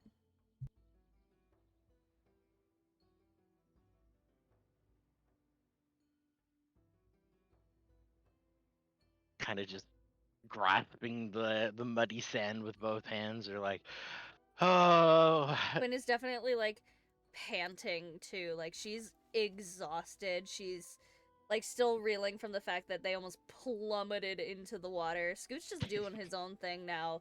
Soon as the transformation, he's just off lollygagging, exploring the new spot. Knows that it's perfectly safe because why would Quinn land here otherwise? The sunken boat. I'm going to go find a pirate treasure. He just waddles away. Kritu sort of plopping down is going to kind of shimmy shake the rest of the supplies down. Archdruid, Sorry, this is Are taking you a alright? lot more out of me than I thought it would. Whew. Forgot I was supposed to be a bird Thankfully, there. thankfully we're taking magic home. Yeah. And this is a one-way trip. If we Quinn find a suitable stands tree, up and we like can. straightens out and kind of just like starts cricking and cracking. Like, oh, I'm not as young as I used to be. My God. She's like in her, I think she's in her like mid to late 30s at this point. Like she's not like old by any means. But like when we first started out, she was I think 22, no, 21 when everything kind of pushed out. Maybe. I don't know. What is your? I'm in my late 30s. I mean, Hold on. So she left home when she was 18. She was by 20. She was smuggling with people. Maybe she's in her mid to late 30s, like almost 40, because she met 3-year-old Scoot when she was 20. They traveled for about 5 years on the run before settling down in Saltmarsh, which is when this kind of started. So she was 25 at that point, and they did like the whole season of Saltmarsh was what? How many years was it? It wasn't like even of like maybe a full year. Like it happened boom boom boom, what, didn't it? it was like a year and a half. I think it was probably Yeah. closer to 2 years. Well, there was also that stint in the Feywilds for a little bit too. Like we got out Yeah. as quickly as we could, but and then it's been how many years since the Kier Well, thing? 3 years since then, but guesstimation if Scoot's like 16 now. Oh, he's gonna turn into a himbo. Yeah, he's like 16, 17 now. It's 3 years since the last time, and he was approximately 13 before. So Yep. Yeah, so that's how old Quinn is. You guys do the math. But she's like, oh, like they've been through some shit. hey man, I know I have 4.5 minutes left to run, and I'm in my my mid to late 30s. I went to sleep and hurt my back, so like I don't know what to tell you. Yeah. Quinn is like, oh, I'm not as young as I used to be. Rocky's like 700 years old. Yeah, I'm in fact ancient, but I have the benefit Yeah. that my body is made of stone. Yeah. She stands up straight. Everything's kind of like cracking. She's like, all right. Oh, well, I guess we're here for the rest of today. Yes. Get some rest. We are nearing our destination, and the worst should be over. Yeah. Like they definitely did like dry runs of this, but it was definitely nowhere near as much as it should. Like they did maybe like she was up in the air for like a full transformation cycle kind of thing, but not back to back kind of thing. Well, and then just like practice of like ending your form and then Yeah. retaking it before Yeah. like you fully changed. But like you can only practice that, a couple of times a day. You need a short rest to get your wild shapes back. So Yeah. it's different when you've been flying for 5 hours and then doing it after doing it for a couple of days. Yeah. Okay, well, I'll go find Scoot some firewood. She kind of just starts mumbling to herself as she walks off. Scoot is very happily playing around in the broken pirate ship and very happily displays his pirate treasure that he found. A little wooden box that you can tell is much newer than the pirate wreck that's here. That has a couple of gold pieces and some silvers, and Akrichi just gives you that shh, kind of like don't Yeah. tell him kind of look. Yeah. Wow. That's struggles to I find. found it in the floorboards. That's definitely where they Secret would hide their treasure for pirate sure. treasure. Do you want It to help kind of me looks guess? like the boxes at Winston's place, though. He kind of like turns it over. Maybe it was a similar craftsman. Why don't you help me find some firewood? Changing the subject immediately. Pulls one of the boards down from the ceiling. Found them. Well, I don't know how well that will burn. Because it's been really wet. Okay. There's some drier stuff over there. Perfect. Let's go get that. I have gold. Get all my gold. It's got 1 and 2 and 3, and he's just gonna like count them while he's trying to set the fire up.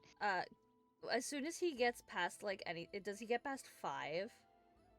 Yeah, it's pirate treasure. Of course, there's more than Quinn 5. kind of slow turns to look at Rocky and mouths, "How much did you give him?" It's like 100.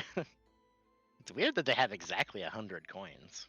So I think there'd be like so 99 or weird. like 97. Maybe they were very maybe they just really liked even numbers of money. If you think a secret stash would be different than a pirate's hoard, he just kind of like winks at you, like, oh, okay, that makes sense. Yeah. I mean, like when I put away money, sometimes I just put away all my money, but it would make sense if it was like rainy day money. Then you Yeah, like like put a maybe couple they hundred were gold putting somewhere. some money away and then this happened. Yeah. And the box is still it's in really good shape. So like it was definitely secretly hidden. Quinn's just Big nods. nodding, like just fully nodding. Yeah, like makes sense to me.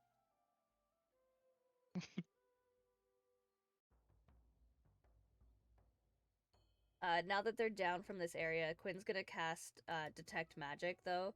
Make sure that there's no, like, actual potential booby traps in the pirate wreckages.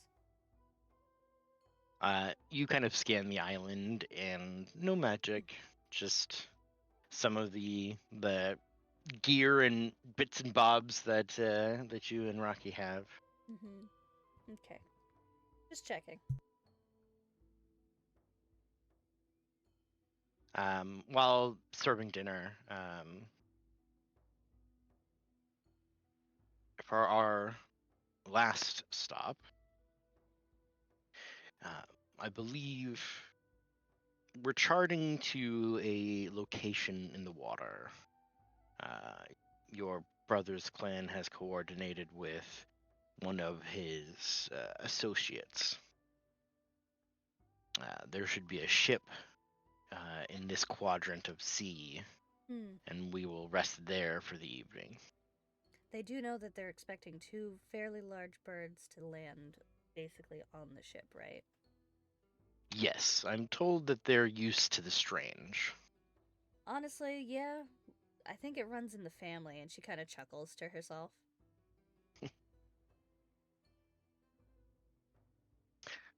I also, from that launching point, we will approach the land proper. We'll fly over several places. Once we get close to the city, we will follow the river, flying low. We want to make our presence known, but show that we're not a threat, as many of the guardsmen may not welcome our flight. They have been informed that we're arriving, but we need to make ourselves known and then fly closer to the ground. Okay. So, Yep. if extra rest is needed on the ship, I have made at least some arrangements that we can stay slightly longer if you need to recover. I'll have to let you know in the morning. And she like pricks her neck to the side, and you hear like pop, pop, pop of her neck cracking back into place.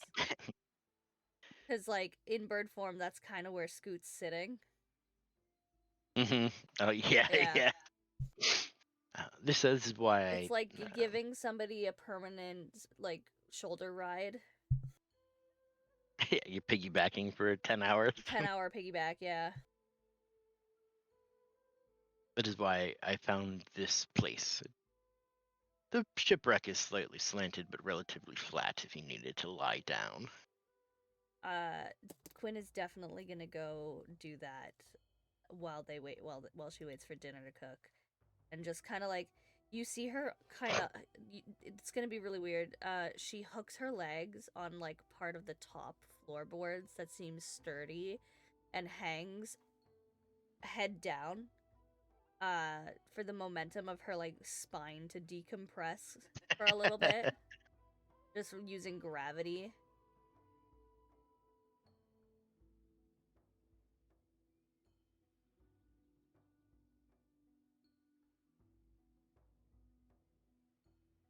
A proper hot meal cooked on the fire. More of like simple stews and things that are not quite as extravagant as you are traveling. It has to be things that can be preserved or maintained in jars and such. But some peaches from the orchard that are kind of in that suspended fruit cocktail liquid. So you have a little bit of warm and a little bit of sweet. You can see Scoot's getting a little more wiggly and trying to get him to sleep. Just getting that, Christmas is coming Yeah. antsy. Quinn's gonna send him for a run and tell him he has to do 30 laps. 30's too many. Well, Okay, if you okay. get tired before you reach 30, then we know what to do. 2, 4. No. 3. Come on, go. Okay, fine. It's like your ADHD child, you're using exercise to regulate them. Yeah. You're able to sleep and recover from your exhaustion.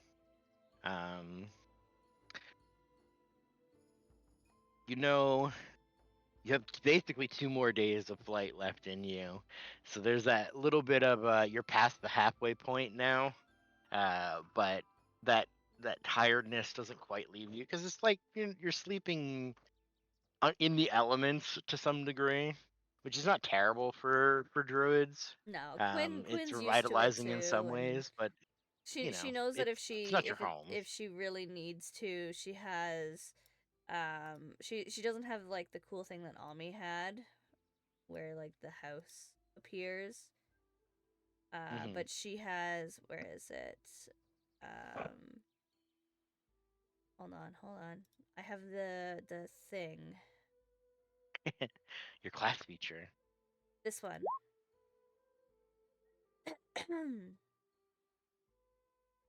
Yeah. That one. Cause Ami had the pink bubble and Hustler had the the deck of cards that turn into a house. Mm-hmm.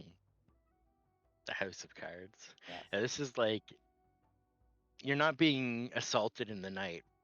Probably because of this dome of safety that you have. Nobody even knows you're on this island.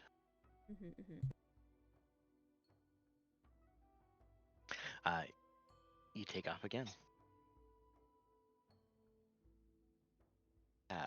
You get to basically move about 50 feet a day. Because I looked up one one of these squares is 10 miles. You can do 500 miles in a day, because that's what migratory birds can do. I'm a We migratory mapped bird. it. Okay, so this is where the ship is then? Yeah, you're in the middle of the ocean. Cool. Give me a survival check. Mixing it up, I see. Hmm. This is like if you get worried or not. Quinn's, I think, always worried. Survival? Oh, so good. Quinn's Perfect. worried, but Quinn trusts Rocky to no end at Mhm. this point. And some reassurances you see Yeah. in like the distance, like a fishing ship maybe. It's got like you see a mast kind of peek over the horizon, and you're like, okay, whew, we just have to get there. We just have to get there.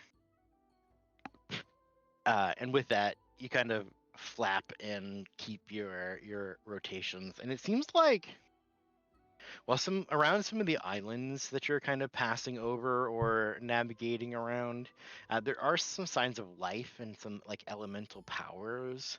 It seems like these waters are kind of calmer than some of the areas you've been around. With a lot of these like little inlets, it doesn't get as deep, so there's not as many of these sea monsters that kind of hit that edge of the deep water, because there's these islands that kind of keep things shallow and keep the sea monsters away. And you can see this just big shelf of uh, land in the distance. And it's getting colder too while you're kind of moving upwards. You're a little like closer to that equator type. Like it doesn't get nearly as cold, but you're starting to feel a little bit of the bite of chill that comes in. Um, And now you know why you packed your cold weather clothes for yourself and Scoot. You're like, how cold could it be? It's like, you know, summer. Sure enough, summer in the colder Yeah. hemisphere is still pretty Like when fucking somebody cold. from, like somebody come from Florida goes to Canada in the middle Yeah. of winter. Uh, Getting close, you can see the ship begins to signal small like little bits of like magical sparkles seem to ignite, not quite as dramatic as the flare guns that Rothan had used, but these sort of magical sparks that signal something approaching. You hear some of the shipmates start to scurry around, as coming into view is a large trade vessel. It's got the heraldry of a pick and chisel. Wow. Oh, it's rotated wrong. Yeah. Alright, sorry to blind you folks, but this is what you get. I wonder if can I no, it's gonna be hard to spin it. But it is what you get. Get flashbanged, kid. And heading your way for Varys and Ulfgar, you see this duo of birds that is flying inwards towards your forecastle and shifting down. A tiny bird plopping on the ground with a rock man and a cat. A rock man and a cat?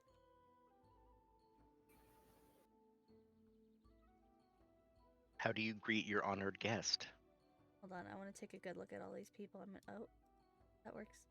I was just gonna You have zoom the fuck in. Okay, so who's this person? a dwarven man seems to be at the helm. To the side, an elf, like a proper elf. Like a proper elf. You see, there's this little like wolf girl in the crow's nest that's kind of like looking a little hungrily at Scoot. And you can tell that she's the source of these little fiery sparks that seem to be signaling your approach. Quinn is detransformed now and is gonna step forward and say, thank you for allowing us aboard today. And goes to grab onto Scoot because she knows that he's gonna try to run off but misses. And he's just immediately gone. Oh, hello. You said there was a rock bird, I which mean, was yeah, Ikritu, I greet you. Yeah. and then me, and then Scoot. So when we landed, the ship kind of like dipped down a little bit. It did until the transformation ended, Okay. and then it was like not quite as heavy. Okay, cool. I was worried that I had knocked you'd mentioned maybe knocking stuff off, so wanted to make sure that it did not happen. I go up and greet the guests. Burr, come down. Enough with that fire. Okay. Scooting down. What a good girl you are. Not like your sisters. Oh, ridiculous. Let's go. Welcome, Give welcome. her a break. Hey, listen. It is not my fault. You're the one who coddled them. All right. I'm spoiled. This is your mother's fault. I know it. I know it. We're gonna go up to meet the folk that just came in. You should be able to move your tokens. I think I'd set that up That properly. wild to believe that I have Roll20 open. All right, fair enough. Valid, Hold on. yeah. Fuck. I'll move you. It's fine. Give me a sec. No, I'm getting there. Fuck you guys, bitches. You suck. Better be this one. It's not this one. I'm not doing it.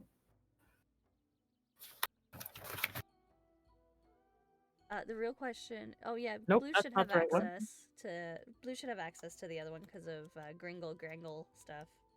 Which one? Which Yeah. one is that?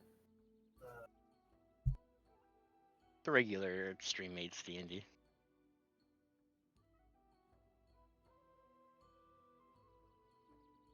Hi, Lenoki. Okay, I'm there. Here, I'm just gonna put you guys in frame so the chat can see you. Go away, random mooks. Go do your job. Hello. Welcome.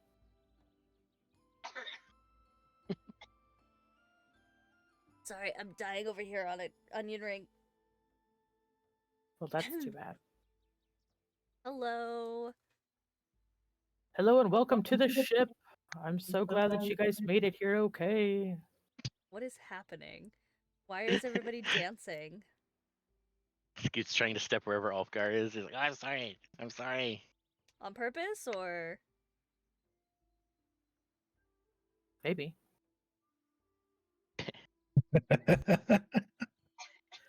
Oh, What is the first ship of your fleet called? this is the Maribel. The Maribel.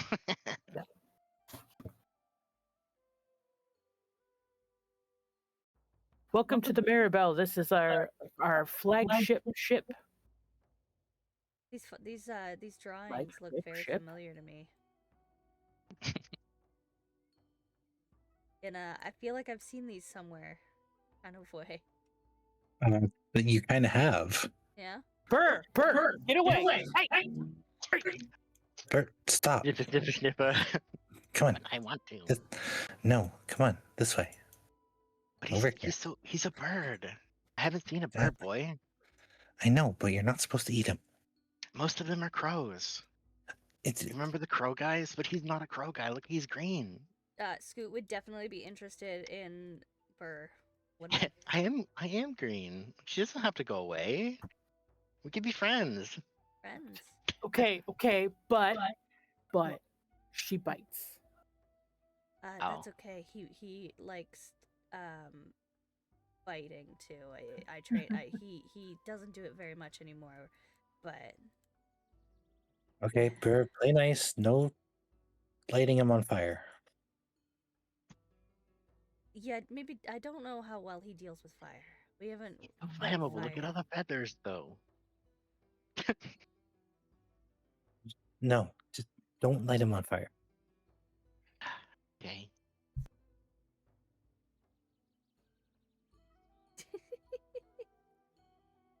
Just like a permanent loop of going around him. Normally, she's got her sisters with her, and this gets a little bit less crazy. But Mm-hmm. one of them, actually, our youngest, no, our oldest. Oh my God, how many do we have now? 3. Oh yeah.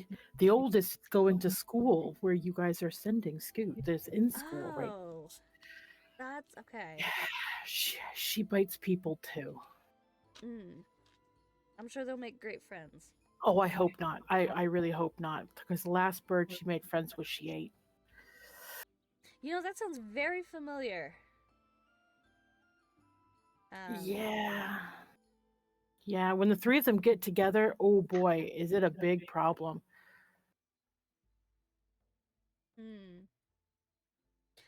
Well, thank you for allowing us on board.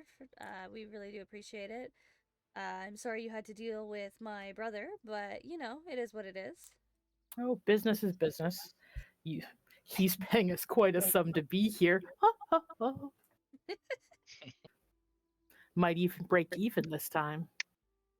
I have Not about learned. the money, Alfgar. I have learned that Blue has one money laugh. It's never about the money, my love. It's about we have 3 children to take care of now. Yeah, they're expensive. Especially when I have to keep paying the guards to look past them because she keeps biting people. Maybe if you didn't encourage it. Well, it's not my fault that she's got nice sharp teeth. No, but you did tell him to bite people. Only if they were upset about something. Are they often upset? Well, yes. Hmm. Especially Russ. Oh, Russ. Yes. Especially Russ. She had a tough upbringing, you know. I can Married vibe a with that. satyr. Oh, yes, she fell in love with a satyr. Hmm. They got married last summer. Oh. Congratulations. They had a 3-headed goat. What? Oh, yes, their son. He's special. He's special. He's one of a kind, really. Quinn kind of just looks between the odd couple in front of her and looks over at Rocky, who just kind of shrugs. I'm assuming. Yeah, it was just the. Like, don't look This at me. is Your what- brother set this up. Ulfgar pulls out a leather satchel from his armor. Oh, look, you must look, you must look. Look how cute my girls are. And then pulls out these like really poorly done charcoal drawings. And starts showing Quinn, oh, as a mother, like my Varys over here, you must see these. And I just start bringing out picture after picture, explain, oh, this is Sir, and this is Burr, and this is Russ. Oh, look at my girls. They look so good together.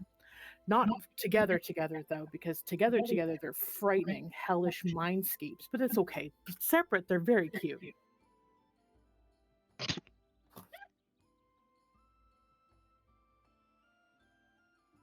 And I'm showing pictures of my granddaughter. No, grandson, sorry, my grandson.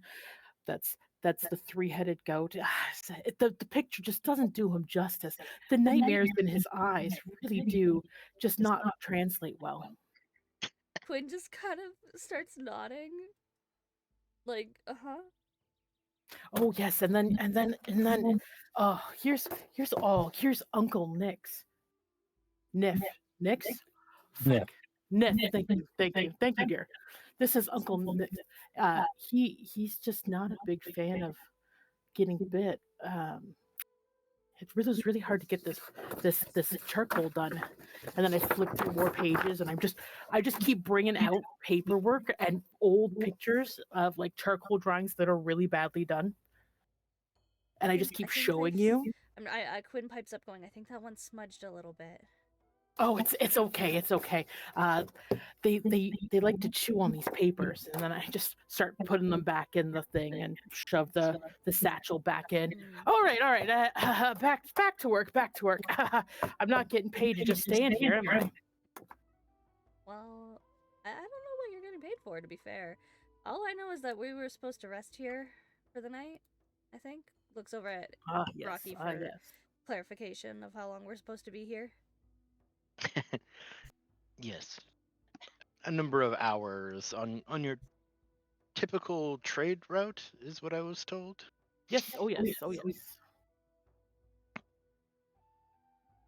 I have a question. I was also told that food would be provided. Oh, I yes, brought yes. provisions if that is not the case. No. That's fine. Come. I'm not getting paid to not feed you.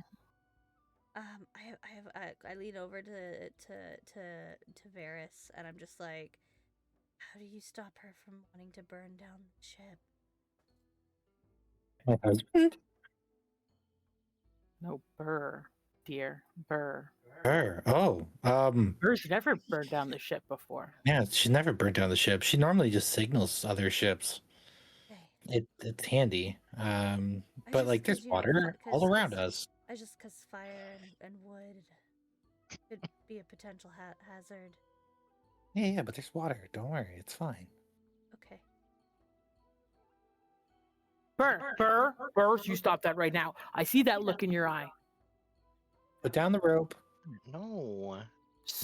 Scoot is a friend, not a food. Hey. No matter how old you get, we always have to have this conversation.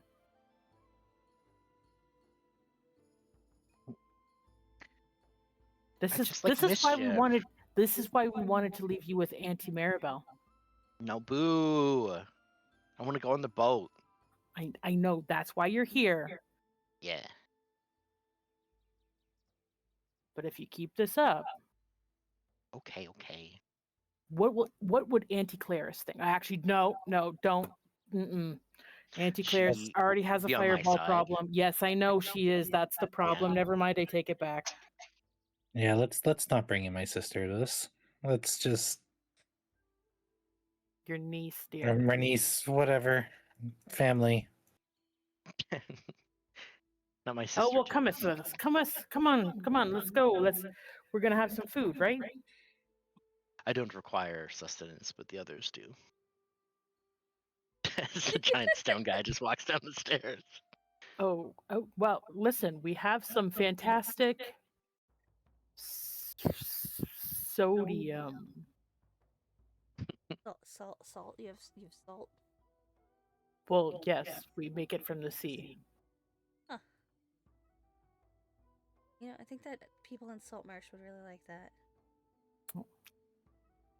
You come from a place called Saltmarsh, and you don't have salt in Saltmarsh. No, we do, but we get it from the mountain. Okay. Not the No. sea. Well, you must have dirty water then. All right. Anyways.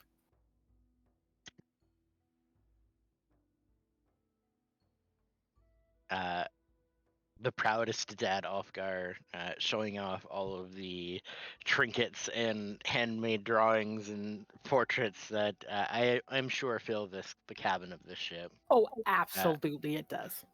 Every memento and treasure having its own story. And I have 3 big shelves full, one for each of my daughters.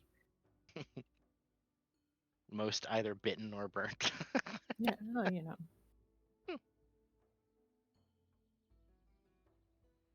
It is a restful night. Terrified. Scoot is both thrilled and also a little scared because like Bert is very bitey, but like in a playful way. And he is going to bunk with Quinn tonight. Yeah. He's not used to A, having kids his own-ish age around, and B, them being more rambunctious than him. Exactly. Someone that has more energy than Yeah. me. It's like I'm actually tired today. He's I don't like, need is to this what run the everybody ship." else feels like?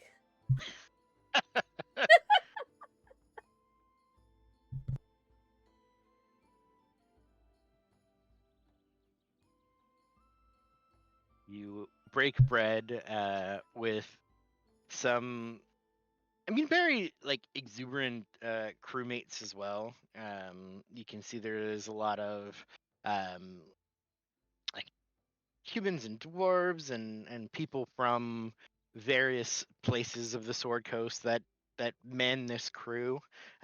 All of them have kind of their own interests and designs in mercantile things. These are not adventurers. These are merchants and salesmen. They're talking about the shifts in markets and hoping that the cargo that they picked up is going to do well in the next town that they're going to sell it in. So it's a little bit of a different like breaking bread with not adventurers or councilmen, but like true and proper merchants. Yeah. During this conversation, Quinn is going to be like, I got a trinket a little while back from a merchant, and, I've just not been able to pawn it off on anybody who can seem to sell it for me. I was wondering if you could take a look at it, and I pull out a ring, and I'm like, yeah, I got it, I was a little bit younger, I got it as a prank. I was told that it's a ring of gender swapping. Haven't had the opportunity to mess around with it, but wondering, like, we got this from, hold on, we got this one from Gringle. We got this from, like, a cool merchant named Gringle. I think they're from around here, actually. Ooh, no. No. Never Oh. again. Never again. You I'm know sorry. them. Oh, do I know them? Right. No. We could have seen what they did to our last ship. Oh, We were going to buy a ship, and then You you ever have a ship that can't float?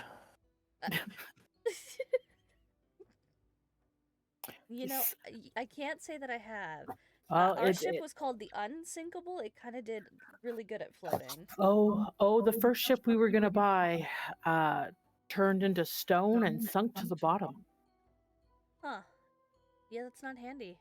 Nope, accidentally spilled a potion that I thought was a rock skin. Turns out it was just a rock potion. Gotcha. All right. I think you didn't drink it. I'm just gonna put the ring back into where it was from and be like, okay. I do also have this rock. I can't seem to get rid of it. Same person. I pull out my my little eyeglass. I look at it. Yeah, you ain't ever get rid of this. Yeah. All right, where's the shot? I then throw it off the boat. Yeah. And then within 10 minutes, it's back in your pocket. Oh yeah, I've tried that already. There's a reason why goblins, they're tricksy. You gotta be careful. Yeah. Although one of them did sell Scoot a bed at one point. Very good bed. I think we stole their bed. They sold it to him for $1. That would probably be Grangle. Yeah. He's Special. definitely a goblin. They really liked him. Yeah, because he looks like a snack.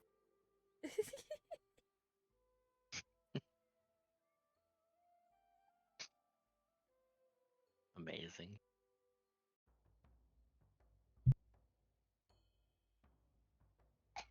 So we're having a nice meal. Yeah.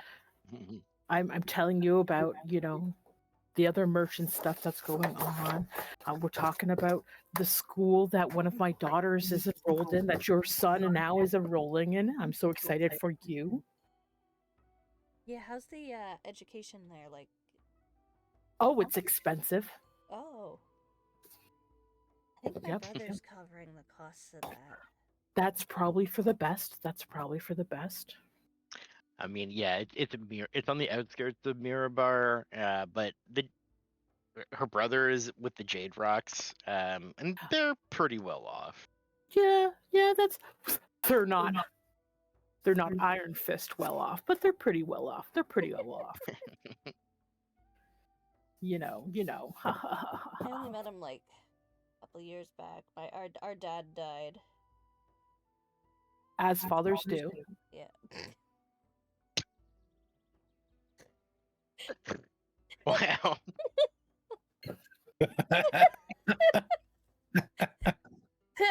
Anyway.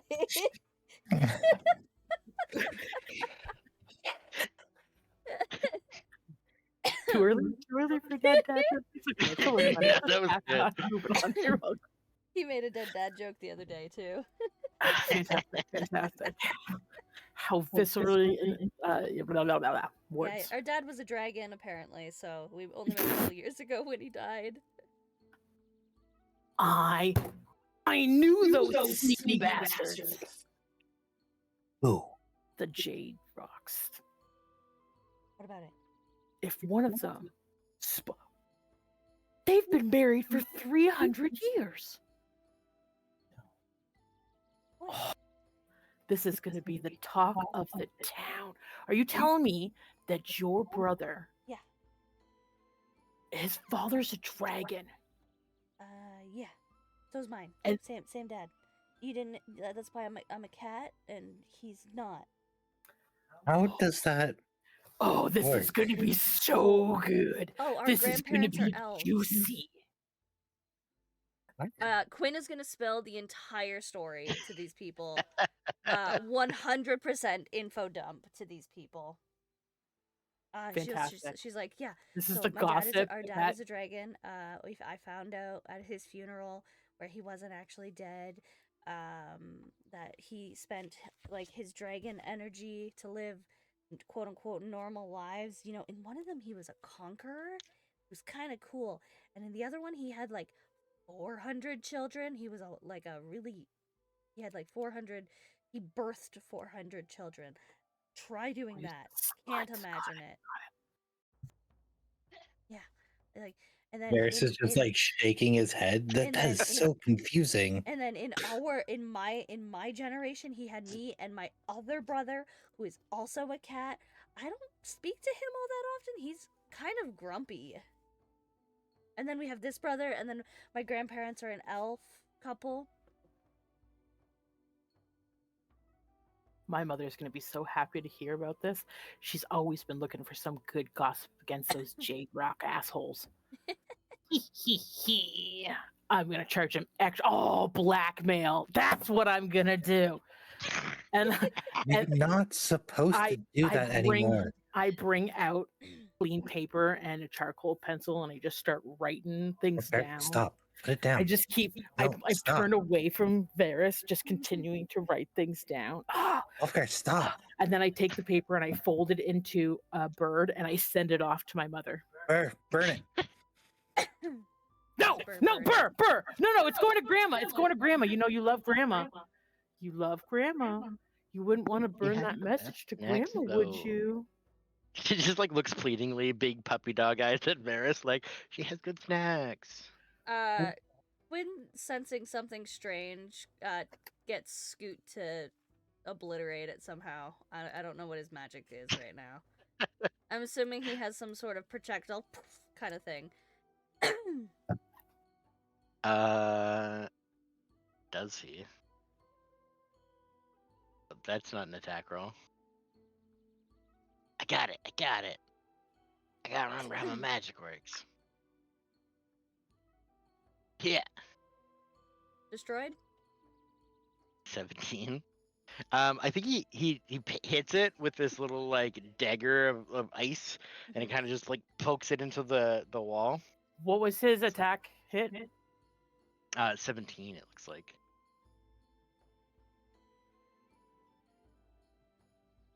And how far does it 60 feet. All right. It hits. I'm gonna grab onto it from the wall and. Oh, you can't. It as soon as the paper crane is hit and takes 1 hit point of damage, it explodes into a fiery blast and then turns Beautiful. into disintegrates. Well, Oh, okay. Quinn is gonna look at Ulfgar with kind of like a cheeky grin and a twinkle in her eye and goes, "No one's gonna believe you anyway." What do you mean a cat and a dwarf are related as siblings from a dragon dad? How You bizarre. think for a hot second that my monstrous dog children and your story are so far-fetched that my mother won't believe it? Oh, trust me, baby girl. I was just trying to save myself the chance or the meeting with my mother. It's fine. Oscar, you you got a have- warning already about doing this stuff. I got a warning already for doing this stuff. Listen, dear, listen. You also got a warning that you needed to stay away from the card tables. And I believe that you went last week. Wait, that's different. That- This was no, you are the one that gave me the warning, not the town guard. The town guard needs to keep his nose out of my business.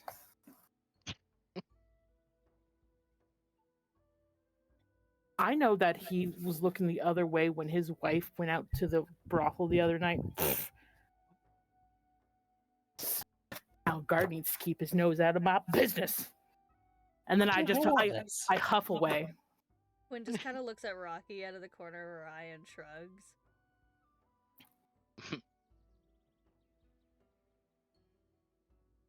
Well, I think we should rest up and leave as soon as possible. We have they're hanging out. I keep getting very distracted by the constant movement of the two. Yes. Burr is now actively climbing the rock man. He's very large. She could probably do that quite easily. Oh, probably. She's quite warm. That's like this observation. She's She now quite is warm. actively sitting on his shoulders. Scoot would be like, "Why don't you ever let me do that?" I mean, it is kind of cool up there. Yes. We should rest. We're heading towards the town in the morning. Thank you for your hospitality. The giant rock man looks to you, Paris, like, gives you a bow. As Burr just clambers on him. You're welcome, Hey. sir. Get down. Stop climbing on their guests.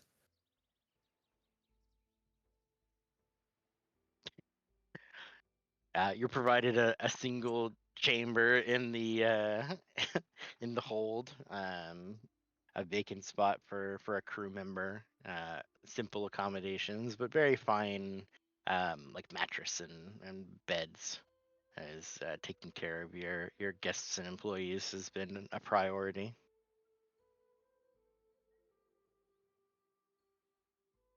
And you rest.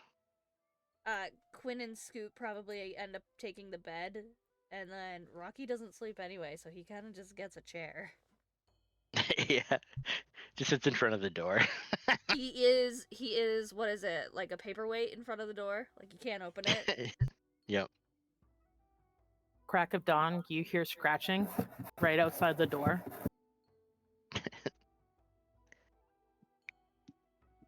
And constant knocking. Quinn is a very hard sleeper. You can't wake her up very easily. So it does not wake Quinn up, but it might wake Scoot and Rocky up pretty easily. He only meditates for 4 hours, so he's up. He just like opens the door a crack and is like, "Hello." The minute the door gets opened a crack, Burr scoots in full force and jumps right onto Scoot. Pounce. Are you up? Are you up? Let's go. Let's go. Are you up now? Be quiet. Okay. Hang on. He's gonna kind of shimmy shake and wiggle out. You look over to see Quinn, and it's just like. Did that pick Do up? you- Yes, Excellent. The honk shoe. the hump shoe. Okay, we gotta be careful though. Come on, let's go. There's fish. I want fish. You fish, right? Fish. Oh my God, let's get You- fish. We're gonna you feed know everybody. Of fish. You know of fish? Perfect, because I like fish, but I like fish like- that's out here. I like outside fish, not inside fish. I have nets and I have rods and I have I have everything. Let's go. Scoot still uses the fishing rod that he got from Gringle Grangle. Oh my, the staff of fucking ice. Yeah. Yeah, the ice staff. Yeah. It's perfect. I'm Great. assuming That's- if anybody saw it, they would be like, "What the actual heck is happening right now?" Because I guess these people know Gringle Grangle, so. Oh. Here, Burr's helping him. There we go. Just don't want a nat one. Oh, jeez. He looks really confident as he tries to reel the first one in, and then his line snaps, and he's like, "That one doesn't count."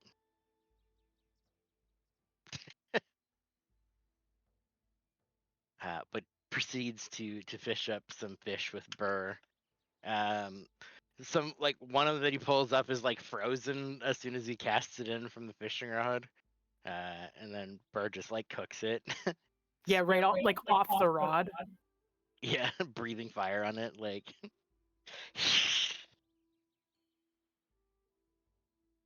Now, I thought I was the only magical child. There's lots of magic children in these campaigns.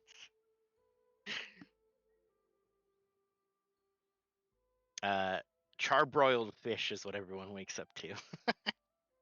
Just that scent on the deck of the ship.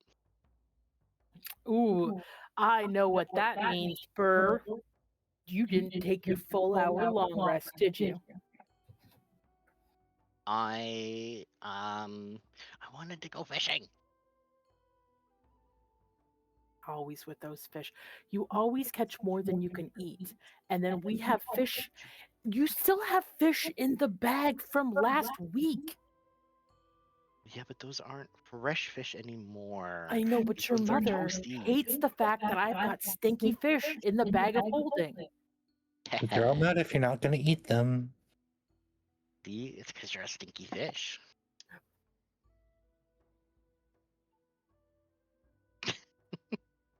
That's when we get back to dry land. I'm calling your sister. No. Yep. No. Yep. She can She's gonna have be the fish. She's gonna be so mad.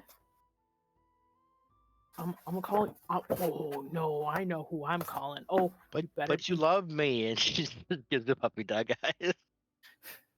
I instantly melt. I do, but like, why so It's much? just a couple of stinky fish? fish. There's just a couple. Just a couple. It's not that many. I start. Like 12 or pulling out. 16. It's not that many. Yeah, I start pulling out fish, and another fish. It's not like 20, right? another It's like fish. less than Sorry, how 20. many? and It's like another fish, 16. and another fish, and another It's like fish, 12. Sure. and another fish. Go clean up the bag of holding. Okay. But you gave me permission to jump them off the ship, and she just runs, just starts eating the fish into the water.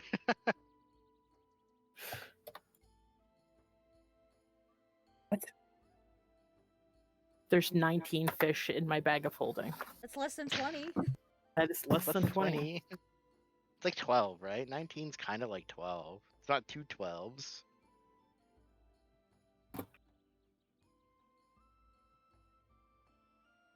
You love stinky fish more than me?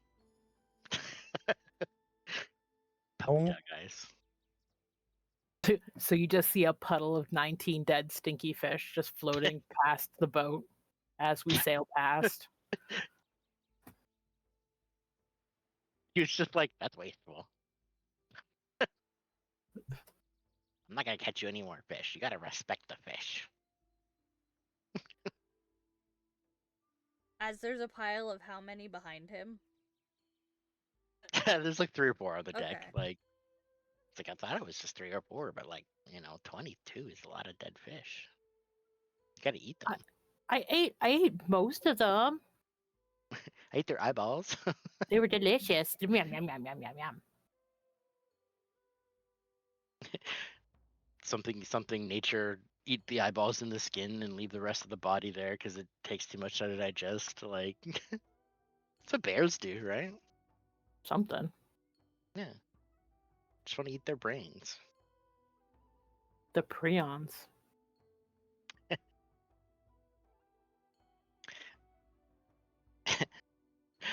You see this motley crew of sailors looking around. It seems like the boat has mostly been anchored, but the crew gets up early and lifts the sails. Before you get too much farther away from your destination, you start to get everything ready to go and say goodbye to your temporary abode. Thank you Oh, well, again for yes, no having us problem. No here. problem. You guys have a great rest of your journey. Scoot, if you see Russ, please let her know that we love her, and then pretend you don't know her because she will bite you. Okay. Yeah. Tell my sister I say hi, and that I'll come and see her soon, and then we can bite you together. Yay! Pleading looks from Scoot to Quinn, like. Quinn kind of just shrugs. Oh well, listen to what they say. Maybe just avoid them. Yep. That's how we deal with our problems. Avoidance. Oh, that's true. That's not a good way of doing things. Hey, I ignored it, and then I got an orange tree. So that's Hey, the moral Varys, of my how about story. you go speak to your niece? Hmm? Sorry? I said, Varys, how about you go speak to your niece? You want to avoid? You want to stop avoiding things? I That's what I thought. never. I'm gonna talk to the rock fellow and be like, all right, so the payment's been squared away. You guys are all good. Here's your receipt. I just need your signature right here.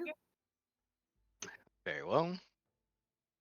Thank you very much. and Quinn thank has never you. seen Rocky use a pen or a quill or whatever before, and is very astounded that he knows how to write. I transcribe scrolls. Oh. Not everything is chisels and stone. And then I rip the receipt off. I hand it to him. That's your copy. Thank you very much for doing business here. If you guys ever need another pickup, another boat, another traveling companion, you let us know. Will do. We definitely will never need a boat ever again. I'm gonna find a good tree when I land. Wow, just because you can doesn't mean your bird friend won't need a little rest stop later on. We've traveled these 7 seas, 12 seas. How many seas are there, honey? At least 8.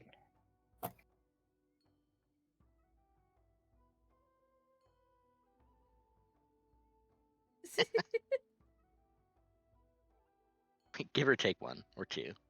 Or 6 or Yeah. 7. It doesn't matter. I believe Varys knows more about the seas than I do.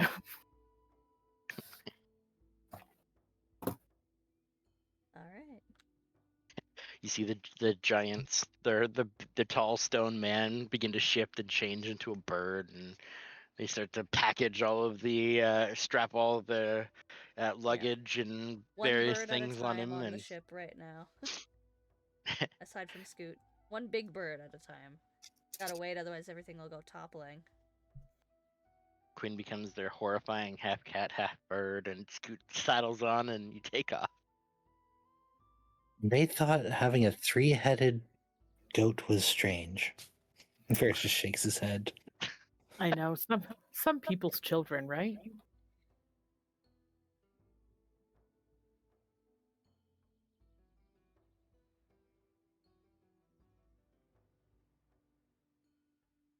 Amazing.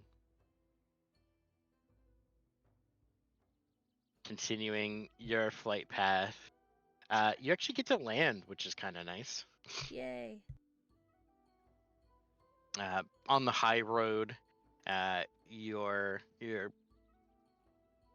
birdly form swoop in. You land for a moment.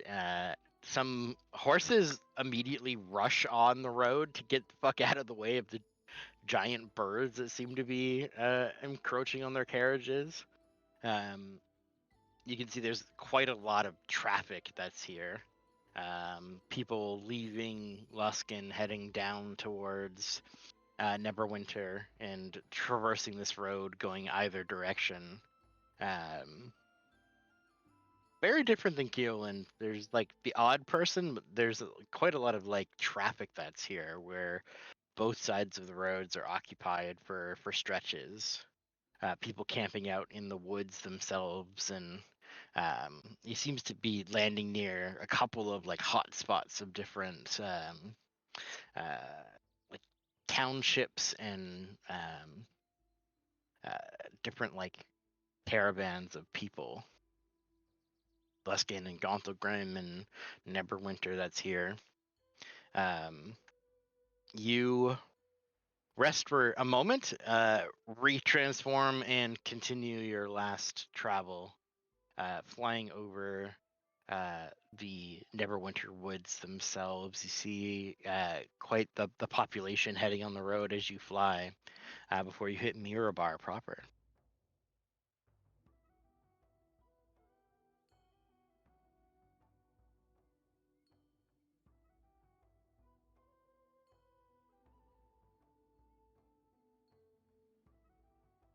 You see it from a distance, this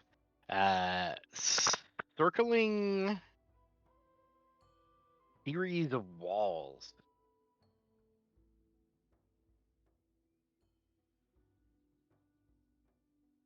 Seems like there's you're used to like castle keeps to have an exterior wall, and then like villages in the center.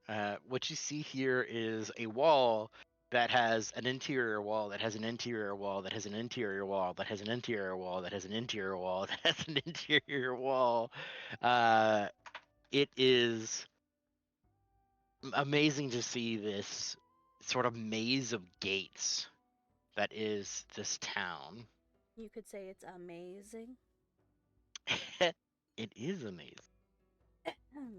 I'm not similar, not too dissimilar from Saltmarsh. There are only a couple of bridges that seem to lead into Mirabar itself. As you're kind of flying in, you can see big ballistas on the towers that sort of rattle over to point towards you and sort of level on your birdly forms. The two of you sort of do like a bank to the right and then sink down towards the water. There are ships that are in the water themselves, but you're kind of floating through as this like, it's more of like a, not quite reaching the ocean, but a thoroughfare river to reach like Luskin. Actually, probably does expand out to the ocean, but the pirate town of Luskin, and then going up into the mountains. The water is cold here. That dips down, and you can see some like reinforcement on the ships to kind of combat the more frigid temperatures.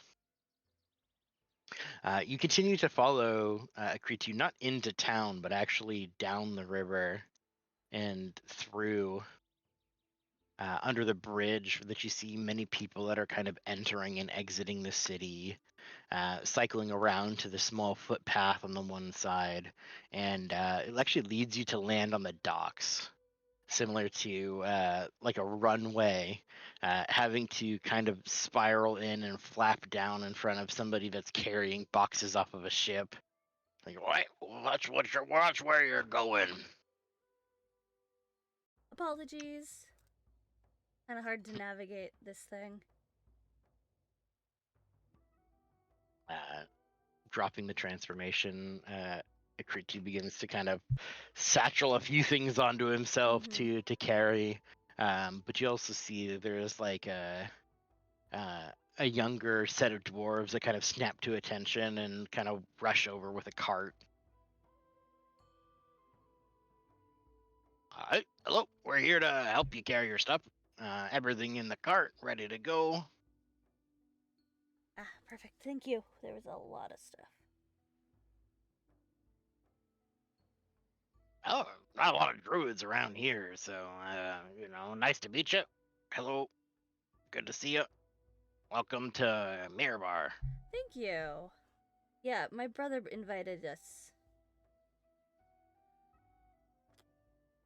Oh yeah. With the we're actually some of his apprentices for the Jade Rock, trading company. Excellent. I'm gonna clap them on the back and be like, "It's so good to meet you guys." It's good to see you too. Not a lot of business around here on the outskirts, but I guess and he kind of like gestures over his shoulder to the small little island that has a cluster of buildings that kind of reach up to the sky. Got to keep the wizards away from exploding the rest of the town. Oh, trust me, I know. And Quinn kind of gets this like far off look in her eye. They pack up all the things and they kind of stand side by side to push this little like not quite wheelbarrow cart, but it's the one where it's almost like the running cart where you pull it down. It's got the two wheels, but they kind of cart it side by side. It's like, oh yeah, we work on the factories, move a lot of the statues and stuff that get carved up. So yeah, this is not a lot of weight, not too bad. Good. Rocky You just gotta wait. should have the rest of the stuff covered, so this should all be good. And I point over to the bigger pile of stuff that he's carrying. He's just kind of like strapped up with a bundle of boxes of the stuff that's taller than him. Yeah. Alrighty, lead the way. Yeah, just this way. All right. I don't know how busy it is around your town, but you gotta wait for a flow of the traffic, and then kind of like a stream of people. It's here we go, let's go. And it just kind of like passes through when one of the carts kind of passes by, and just like entering the flow of traffic. It's like a river of flowing people. There's not a big city like this that you've experienced before, so you can see Scoot just kind of grabs onto your hand to not get separated, and is like eagerly walking towards, but you can just see the scope of this settlement is so much larger than Saltmarsh. I think Quinn would unconsciously grab Rocky's hand because he is large. And everybody knows that if you are large in a crowd, people avoid you in fear of being trampled. Big stone golem too, like lots of people are giving him birth. You got the cart of the dwarves walking in front of you. They're talking about the wonders of Mirabar and the strong walls that have never fallen, and no matter how many barbarian tribes come to put us down, our gates and our stone are strong, and you have nothing to fear while you're here.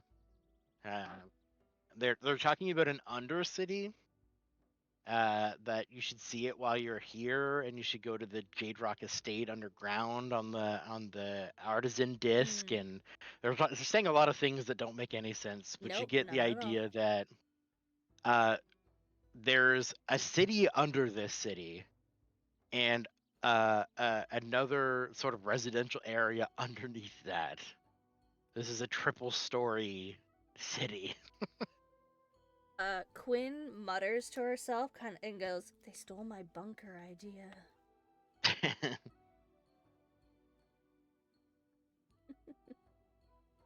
You can see there's all sorts of shops and stalls and things that are out here. This little market area feels a little more homely. As you can see, like this is much more like the Saltmarsh vibe. That's just kind of on the outside of this impossibly large area, filled with more people. But it's like this feels a little more normal, like stalls and pop-up shops, a lot of like humans and like halflings are out here. You know, the dwarven population is more like centralized within the walls, and this seems to be like people that are allowed to live in Mirabar, but not necessarily somebody that's in like the center or the residential discs or things below that may be more dwarven than other settlements are. But like there is like as far as commerce go and shopping, like this place has experts in everything. Mm. Pottery and masonry and blacksmithing and jewelry making, everything you're seeing kind of pass by in these different colored carts and stalls. And emblems seem to matter a lot more than what you've seen in Saltmarsh. And some of the emblems you would recognize from your smuggling days Yeah. of that's okay, so Oh, like I they have a stole this shop from here, I guess. like oopsie, I stole something from them. Better not let them know that. Right, actually the jewels from that place is really good, like high Oh, quality stuff. So yeah. Oh, if and you're gonna hit a place, like that's the spot to knock over. just unconsciously doing checks in her brain, still after all these years, being like, oh yeah, and then oh, that's where you got that cool armor from. They do like really good work. It's also weird because you see like little food carts that are rolling around in here, um, like like like ice cream type like frosted snow cones and stuff in a wooden like trolley that somebody's pushing around, uh and there's just confections and lots of like people traveling being able to buy stuff just sort of as they walk. It's very different. It's interesting. You pass by this little central area and you see uh almost like a little makeshift grove. Oh. There's a singular large tree that's in the center of like essentially like what's to This? be a little park. Yeah. There's a few people that are just kind of like enjoying the scenery and like sitting on these stone benches. Um, and for like a big industrial city to have just a little slice of nature right outside of the wizard tower, you do feel a little bit of that druidic tingle that's here, that somebody is looking over this place. There's no like litter or trash or anything on the ground. It's just like a calm place for people to like sit for a moment, and you can feel that sort of restful energy here. Yeah. There is a dwarven woman that has like mega sideburns, like long black hair that's just kind of at the center. And there's a moment where you kind of like look at each other, and it's like druid recognizing druid type energies aligning. Like a twinkle. Hmm. Just that familiar sort of. You know the white Oh, people. you have voodoo? I have voodoo. Yeah. You know the white people smile? I'm gonna like kind of do the white people smile at her and kind of just nod like the upwards, the sup nod. Mhm. Quinn has never interacted with people normally in her entire life. But you would see, as far as transporting via plants, this is probably a primo spot to Mm-hmm. Well, put everything your else looks connection pretty down. desert, so Hmm. I'll have to make connection with that place once we've dropped him off.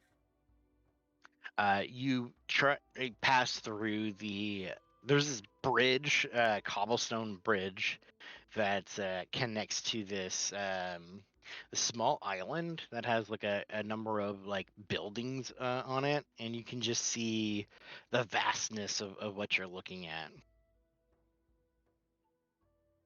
building up this spiral space. Somebody has carved stone buildings into the architecture of this outcropping. There is a stable that's here that seems to be filled with horses and winged creatures.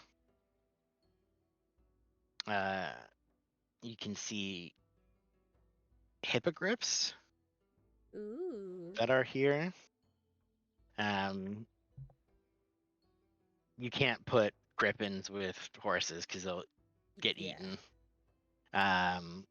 But you can see across the way, Norwell, your brother, is talking to a very finely dressed dwarven woman, dark tan skin, accoutrements of blues and golds.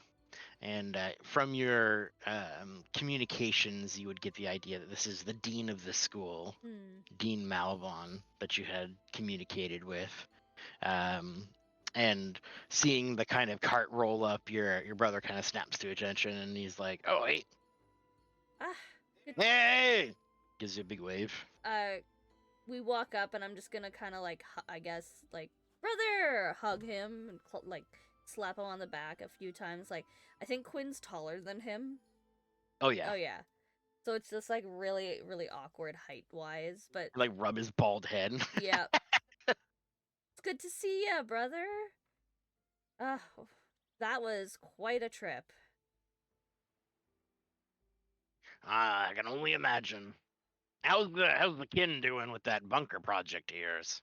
Oh, so good, so good. They have like the skeletals of it kind of built out already.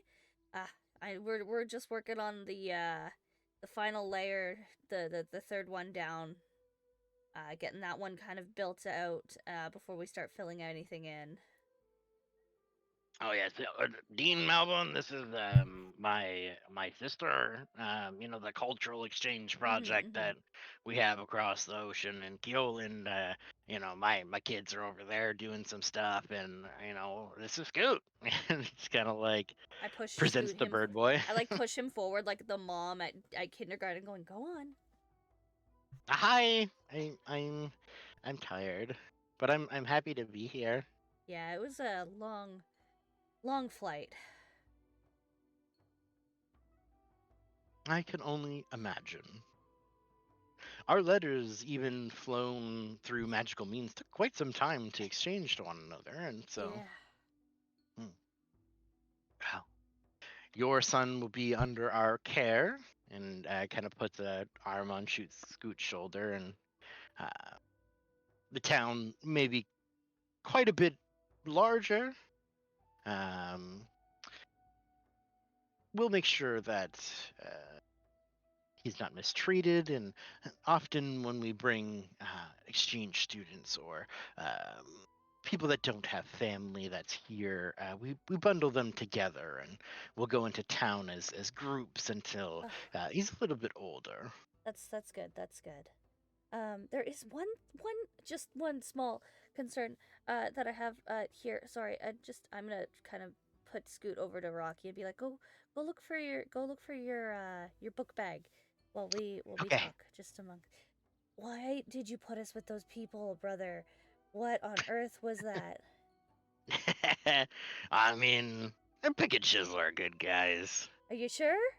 I'm gonna look over at the dean and go, there's a girl here that apparently wants to bite my son. And also, they know that I'm your sister and we're hella confused, so that was a conversation. Something about their mother.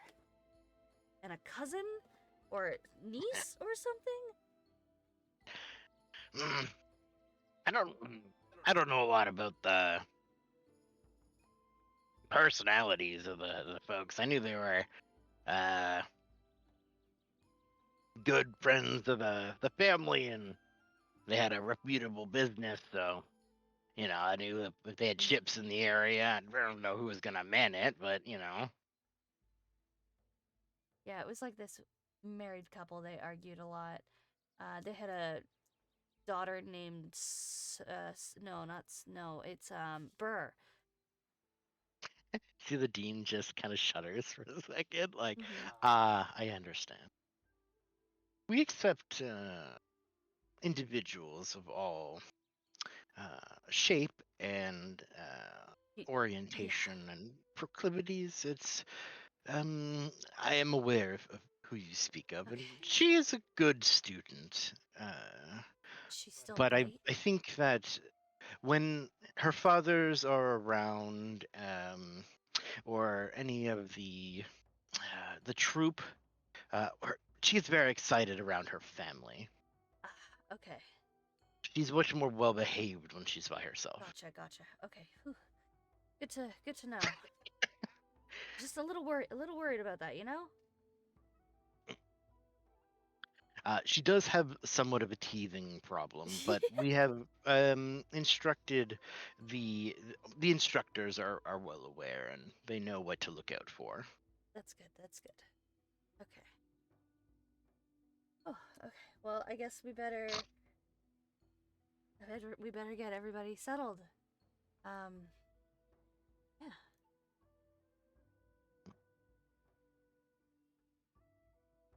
Uh, Out of character, Lucia needs a bio break. That's okay. Actually, let's take a 5 minute because I'm gonna pee too, Okay. and then we'll wrap up. Okay. We are gonna take a 5-minute break. Nope, that one. There it is. We're gonna take a 5-minute break, and then we'll see what happens with the rest of the story. Gentle, welcome in. Blue, your daughters are saints. We'll see you guys in a couple minutes here.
Hello, friends.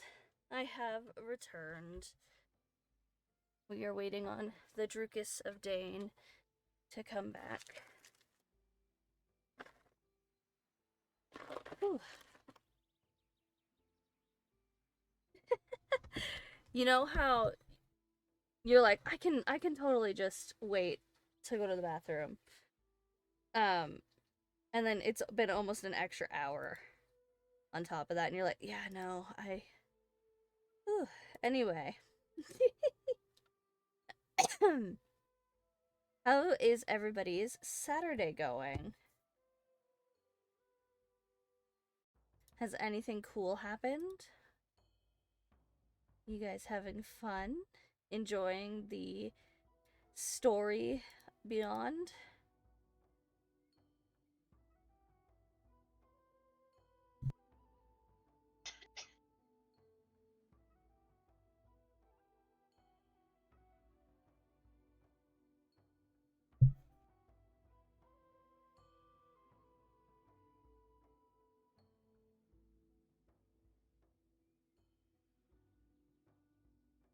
You know what? While he's gone, I'm gonna take this minute. I would like to thank everybody who has participated, watched, or just kind of like hung out during our D&D sessions for the last, what is it, 2 years? 2.5? What are you trying to say to me? 2.5? Yeah, 2.5 years that we've been going. We've laughed, we've cried, we've lost. It's been a journey. I would like to thank my D&D cast, my friends who have hung out with us all this time. And I would like to also thank Gingerbread Man, who played with us at the beginning when we first started our campaign as Varric Pinebark, I believe is what it was. Yeah. Welcome back, Druk. I would like to thank Blueberry Seal and Lemon Dingo for playing Gringle and Grangle, as well as Lemon for coming on and playing Ulch and hanging out with us. Been a hell of a 2 years, 2.5 years, and I'm excited to see the ending of this little story. I'm excited to see the beginning of our next one, which is, do we have any information on the ETAs for that, Drew, that you're willing to share today? To be determined, but it is definitely going to be mid-January. We're picking up on Saturday again. I'm hoping for the 17th to be our first session, but it will depend on when we can get together and talk about things. And do a session I think 0 and I'm excited because I've seen everybody's characters, and I think we have some bangers. I'm so concerned. I'm so concerned. The first fight is either going to be lovely or it's going to be a goddamn dogfight, and I'm loving it. Yeah. Yeah. Have we gotten anything back from Lenoki yet for our characters? To you? As far as images, no. Ooh. I love a good surprise. Gentle says they're very excited. Yeah. I cannot wait to see what everybody looks like, what their images are, and then how they all mesh together. Yeah. It's fun. Gonna be great. So keep an eye out in the Discord, the Extraction Point Discord, for any information from that. I hope that works. I haven't used this in forever. Oh my goodness. Lou will be reaching out soon. Okay. Yes. Yeah. I think it's still like getting items on characters. Yeah. But I think for the most part, everybody's chosen their race, their class, their stuff, and is appropriately leveled. My character. I'm a what am I again? A gnome. A gnome artificer. Yep. I'm a gnome artificer. I hope that link works. If it doesn't, oh well. I mean, I can test it. I have not used that command in like over a year. Yep, no, we're Gucci. Oh, okay, cool. But yeah, so keep an ear out for any information on that. It'll be great. Mhm. All right. Welcome back, everybody. Welcome back, Drook. I'm ready when you are. Diving back in, you are in the foyer of this school for magical minors. I love Minors it. spelt with an M- O, not with an Minors or minors? yeah. Yeah, minors. For the young folk, it's supposed to be a dwarf joke, but you know it's pretty dry and kind of Yep. not as wordplay, a little more direct. You can see a few folks that are looking at the newcomers in the foyer. Some people in look like different robes. Some that are in like casual uniforms, but there's a lot of like blues and golds that you can see for like uniform purposes. You know that the foyer is kind of as far as they let people go. For the safety of the students and to kind of protect some of the magical secrets from Mirabar itself. You won't be able to take him back to his room or see like where he's going to study.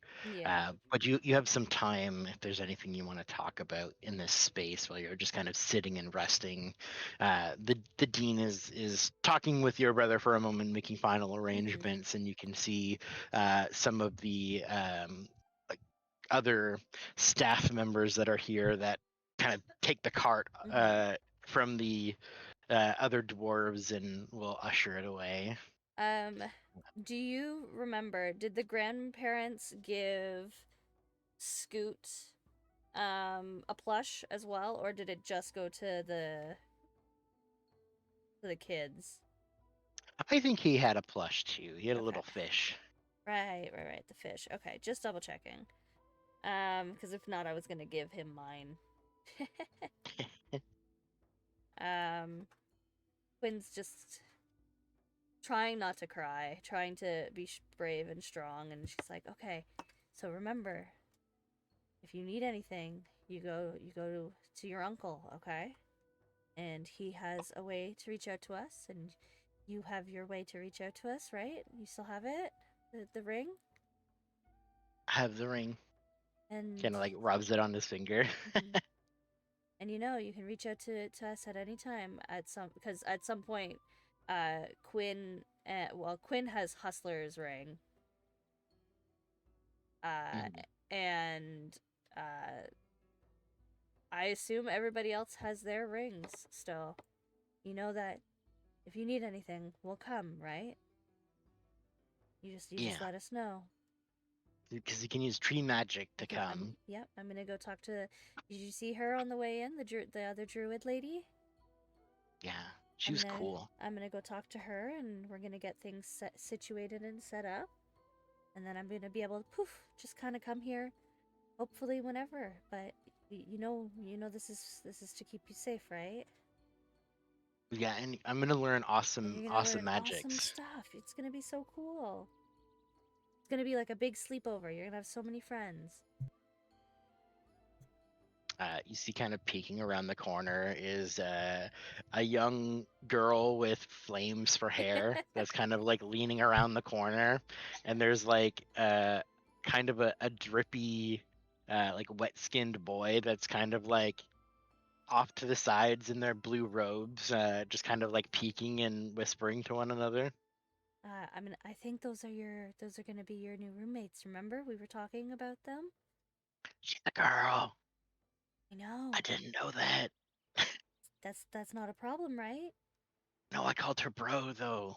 That's like okay. a dude. That's okay. Like a dude bro. That's okay. Girls can be dude bros. You'll just have to ask her if she's okay with that, okay? I'm sure it'll be fine. Yeah, like Aftari was a dude Kinda bro. like Aftari was a dude bro. There you go. Yeah. Yeah. Some people don't mind. And I have my pirate treasure. Mm-hmm. And you keep that safe, okay? You can count that as Yeah. your allowance for now. Yeah. Okay. If you don't feel safe keeping it here, you can give it to your uncle, right? He can get you set up with that, okay? Yeah, yeah. And Uncle Norel is here. Yeah, Uncle And Noro's here. and yeah, he said he was gonna like look out for me, and he's gonna Mhm. have like lunch with me. Yeah. So I'll be okay. And you're gonna get to hang out with all your cousins. Yeah. And you're gonna meet Okay. so many friends. He hugs you really, really tight. He just like grasps and like gives you a death hug. Quinn hugs him back. Really tight.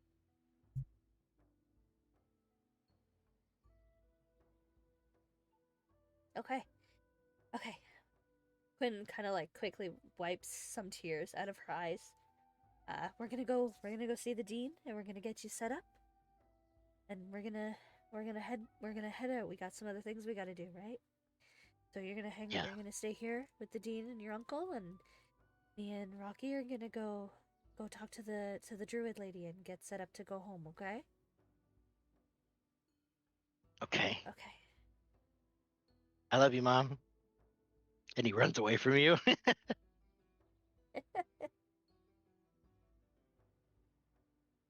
As soon as he's kind of like out of sight, Quinn is like sobbing. Like she was definitely like holding these tears back for more than a couple of days.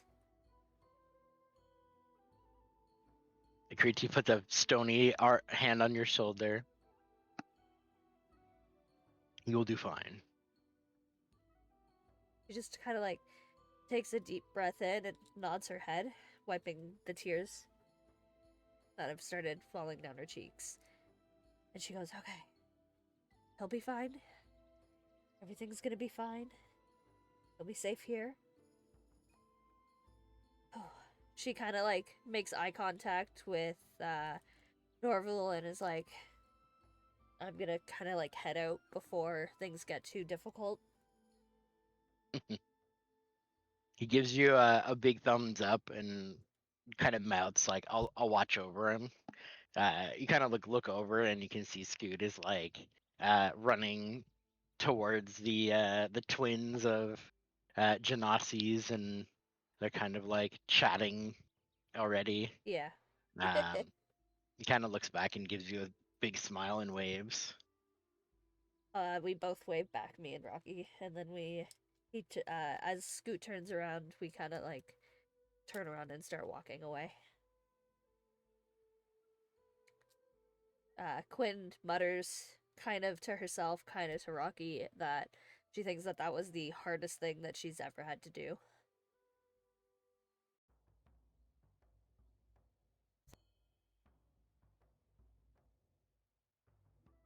Most difficult choices are the correct ones. Yeah. He'll be safe here. He's gonna learn to protect himself. He's gonna learn a lot. And then, hopefully when and if Saltmarsh is safe in a few years, he can come home. And once some of our projects are done, I can watch the grove and you can come back. Yeah. I'll come visit him every now and again, holidays. Okay, let's oh shoot, what was her name again that we have to go meet? You set that up, right? I believe Bitter Blossom was her name. Okay. All right, let's go do this. And she wipes the final tears out of her eyes and prepares to have to socialize with more druids. As you step across the cobbles, wiping away tears, we pan across the world Ooh. to a different scene. Tears streaming down their face in a deep, dark forest. There's a man! Who the heck is this man? this elven form. He's hunched over, blood covering his hands, on his knees, crouched forward, shaking as there's a glitter across his body. Silver specks catch in the dull light of this place. His hands are trembling. Another man steps up behind him. I'm sorry, brother. This is the best we could do. The sins of this place are not your sins. And he kind of like leans down towards him. We see silver arrows sticking into this man's back as he is transformed from a beastly state back to a man. Tears streaming down his face as he shudders uncontrollably. In the garb of the custodians of the Flame Pact, the other man puts an arm around him, hugging him, pulling a silver blade from his off of his side. A voice kind of rings in your ear. Twinsier? Well, Vip, sorry you had to see this. Sometimes when we find our own and are taken by the forest, we've gotta deal with them.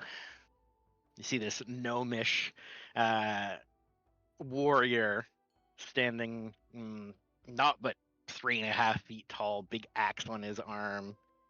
Who stands with him? What do we see Oh, is this as he addresses Pip? It's Pip! Oh, goodness. Okay. We're doing this today. I do not have a drawing of Pip that I can share. You don't, but just describe what does the audience see standing beside this gnomish warrior? Do you want the paragraph? The paragraph that I sent to both you and Lenoki when I created her?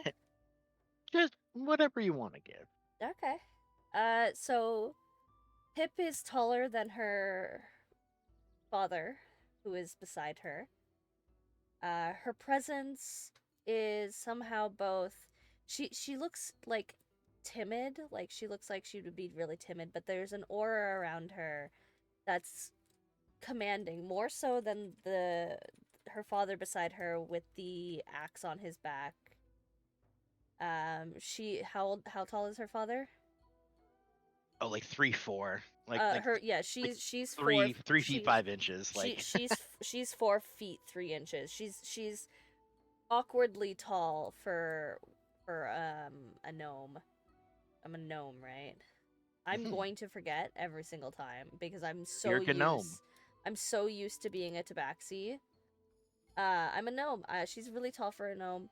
She has fiery, curly auburn hair that she strives to tame. It's shoulder length, really super curly. She's dressed in like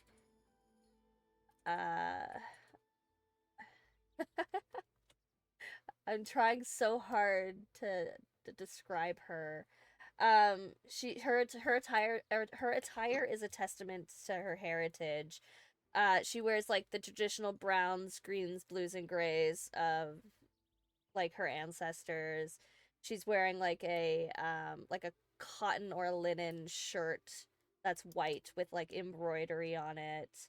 Of like whispering trees and forests, along with like a leather pauldron and bracers that are definitely well worn. She has like wide rimmed wire glasses that are like hexagonal in shape, and she has a book tied to her hip. And you see atop her head is just like a bramble looking crown with like blood red fluffy flowers. Wait, what did we call them? I think they were carnations. I suck at naming flowers. Both me and Lenoki were like, is it this flower? No, that's not poofy enough. What about this? They're like carnations. Excellent. Yeah, and so she's like an ear piercing. She's just like really cool looking, and I can't wait for everybody to be able to see her. Yeah, we don't. I know we had the line work that was done, but I was just Yeah. like, I'm just gonna put a question Just a mark. question mark. Yeah. Oh God, now I forget your name too. Pip. Call me Pip. Or do you want my actual name? Yeah, It's Enodia. Enodia. Enodia. Her father Enodia. calls her Pip. Yeah, you. This was your first time being a scout in the woods. This detachment with your dad, with Papa, came out. You were supposed to investigate sightings of a blight, a tree blight or twig blight. This kind of vengeful sentient plant creature. But it turned into a werewolf hunt as your band was attacked, and by piercing it with silver, covering it in silver dust, you saw these other hunters take down and take off the transformation to realize it was one of your own, somebody that's been lost in the woods for 6 months, who was registered as taken or dead, and now you're watching like the ritual killing of a brother. The mood is immediately dampered, and your dad looks at you and says, "Yeah, I think we're gonna have to abandon the search. Morale's looking real bad, so Yeah. I think we'll pack it in today. But this is the grim reality of the woods, and I'm trying to keep you out of here." As you kind of like watch, you see this black-haired elf plunges the dagger deep into this sobbing man's chest, as the shaking kind of stops for a moment. That ripple of pain kind of racking through his body. At least we can let his family know what became of him, rather than living in mystery. I'll have to make a note of this. And she reaches down and goes to grab her notebook, and then looks over at her father. Should I do this now, or should I wait? Good to take notes when the mind is fresh. Okay. Your abilities Mm-hmm. allow you to see the status of the troop that's here. Yeah. Everyone marked on your map, and you see a blip. One of the names disappears. Father.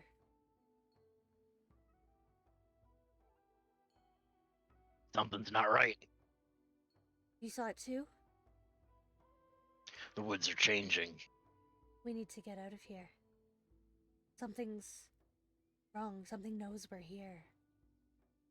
The roots from the ground begin to ripple and roil. You see the man that's just kind of standing up, watching, like having just killed his brother knight, is wiping his blood off of his dagger as roots jam up through the ground, spiraling up his legs and coming out of his mouth as he is punctured by these roots. And you look and you see it is not a blight. It is something else. Oh, that's sick as This shit, first large this large twisted root figure with a beautiful elven face, completely twisted and corrupted. of all. Oh, that is so cool. Your book flips open, page 97. 97. This is a dead bark dryad. It is a very dangerous monster, and you have wandered into its territory. Another name disappears off the map as the ranger in front of you is destroyed. You feel a surge under the ground as it ripples through the ground, and you just are lifted off your feet. As pushing his hand under your ribs, your father pushes you back, throwing you out of the range of these vines that grasp out like a tidal wave consuming him. Run! She knows that she is not strong enough to fight this. She kind of like closes her eyes briefly, tears escaping really fast, and then she turns and just books it as fast and as far as she can away from this creature and away from her family, her father. You hear her go, "I'll come back for you." You run, and the initial fear of seeing these people, your companions, your brothers in arms, just die instantly in front of you.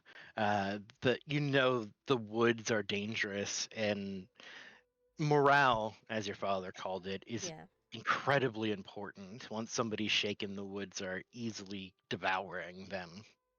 The one thing that gives you solace is his name. His name remains. The book in your hand reads out the information. You saw the name. It's not a blight, it's a dryad. Dryads need to feed. He has time. I can come back for him. I can get help. She's just muttering it to herself. One of the cool things with her book is she can run and read it because it will stay open to that page for as long as she needs it to. It's not fear that carries your legs, it's determination. You will be back for him. I will be back for him. And that's where we'll pick up next time! Pew, pew, pew, pew, pew. We gotta leave it on a cliffhanger, come on. Welcome to season 2, everybody. And now you know your first mission. Now you know your first mission. Now you know one of the new characters. Lemon is yelling. Gentle says, "Oh hell yeah."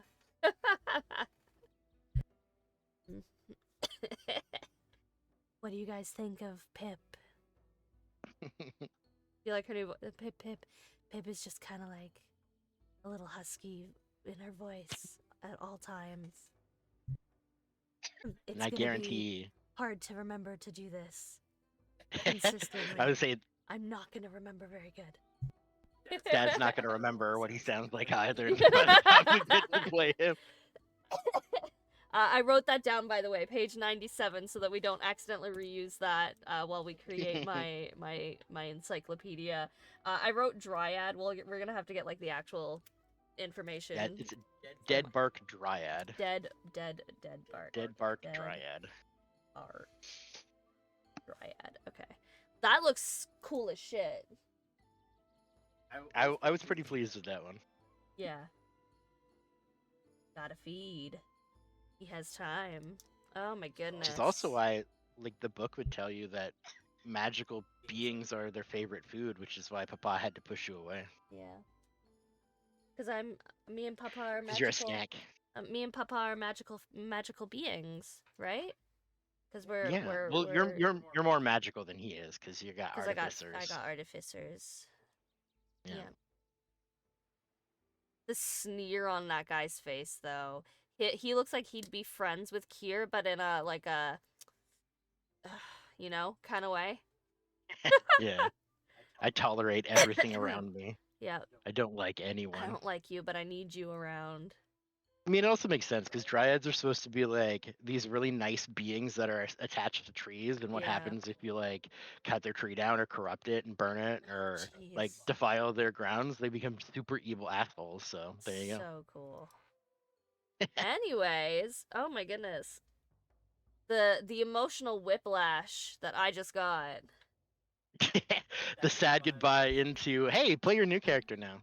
Yeah, I was not prepared for that. I did not think we were doing that. Anyways, loved it. Hope you guys all enjoyed the little sneak peek. And what is it? Not a sequel? No, an epilogue. There we go. The epilogue. The epilogue of Quinn and Scoot heading into season 2. And then immediately going into the next thing. A sprequel? Yeah. Oh. The pre-sequel. The pre-sequel. Oh, goodness. Drew, thank you so much for hanging out today. Lemon and Blue, thank you for coming along and joining that, a sequel prequel. prequel sequel. Yeah. An Yeah. epiquil. I made them play characters they haven't played since 2021. Is that it's only been that long? Apparently. That's what my oh no, that's I think that sounds right. That's what this Discord says. Hmm. Yeah, it was 2021. COVID times. Yeah. Okay. I wanted to merge the universes. Wow. Just 'cause it's funny. It's funny. All my campaigns are related. Yep. Apparently. I mean, just look at the captain. Now the real question is, if all of your campaigns are connected, and you're playing Joe's brother in a campaign, is that his like before time or after time? After Joe kind of vanished and left him alone again. Probably his after time. He's like, I'm just gonna go kind of do my own thing. Yeah. I had a sibling for like a year and then they disappeared, so I'm gonna go find God. Anyway. gonna go seek the knowledge of understanding. I gotta know why they left me. They dragged me into this and then they left. I was happy being a pirate.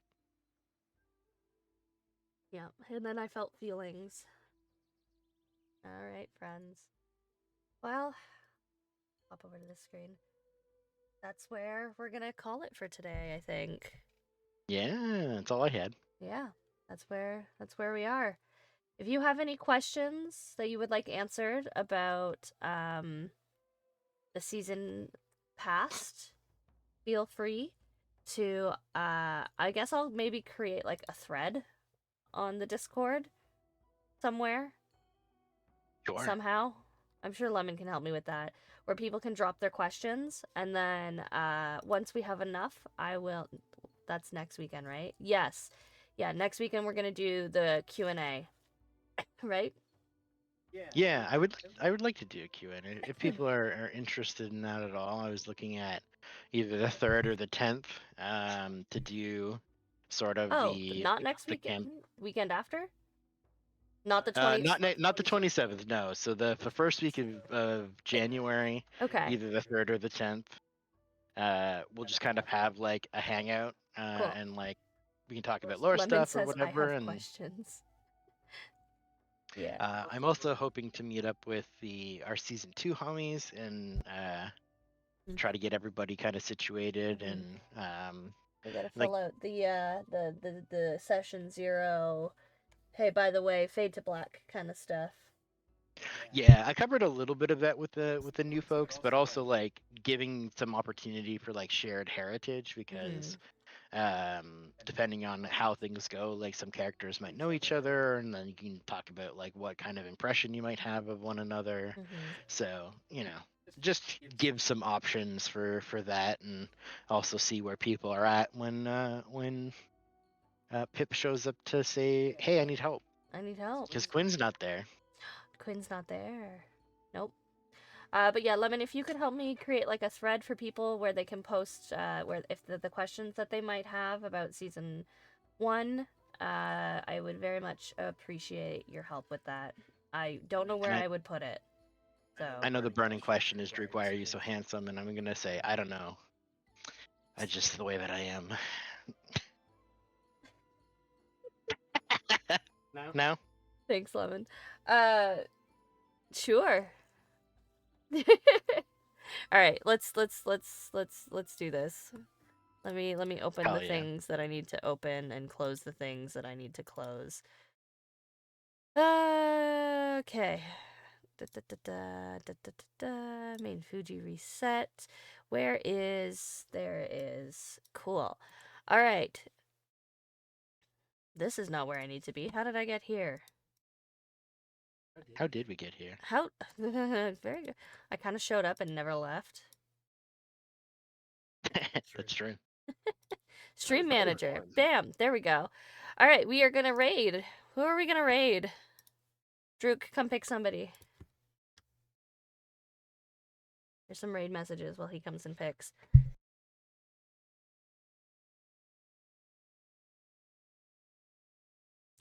Bum Kitty playing Antechamber.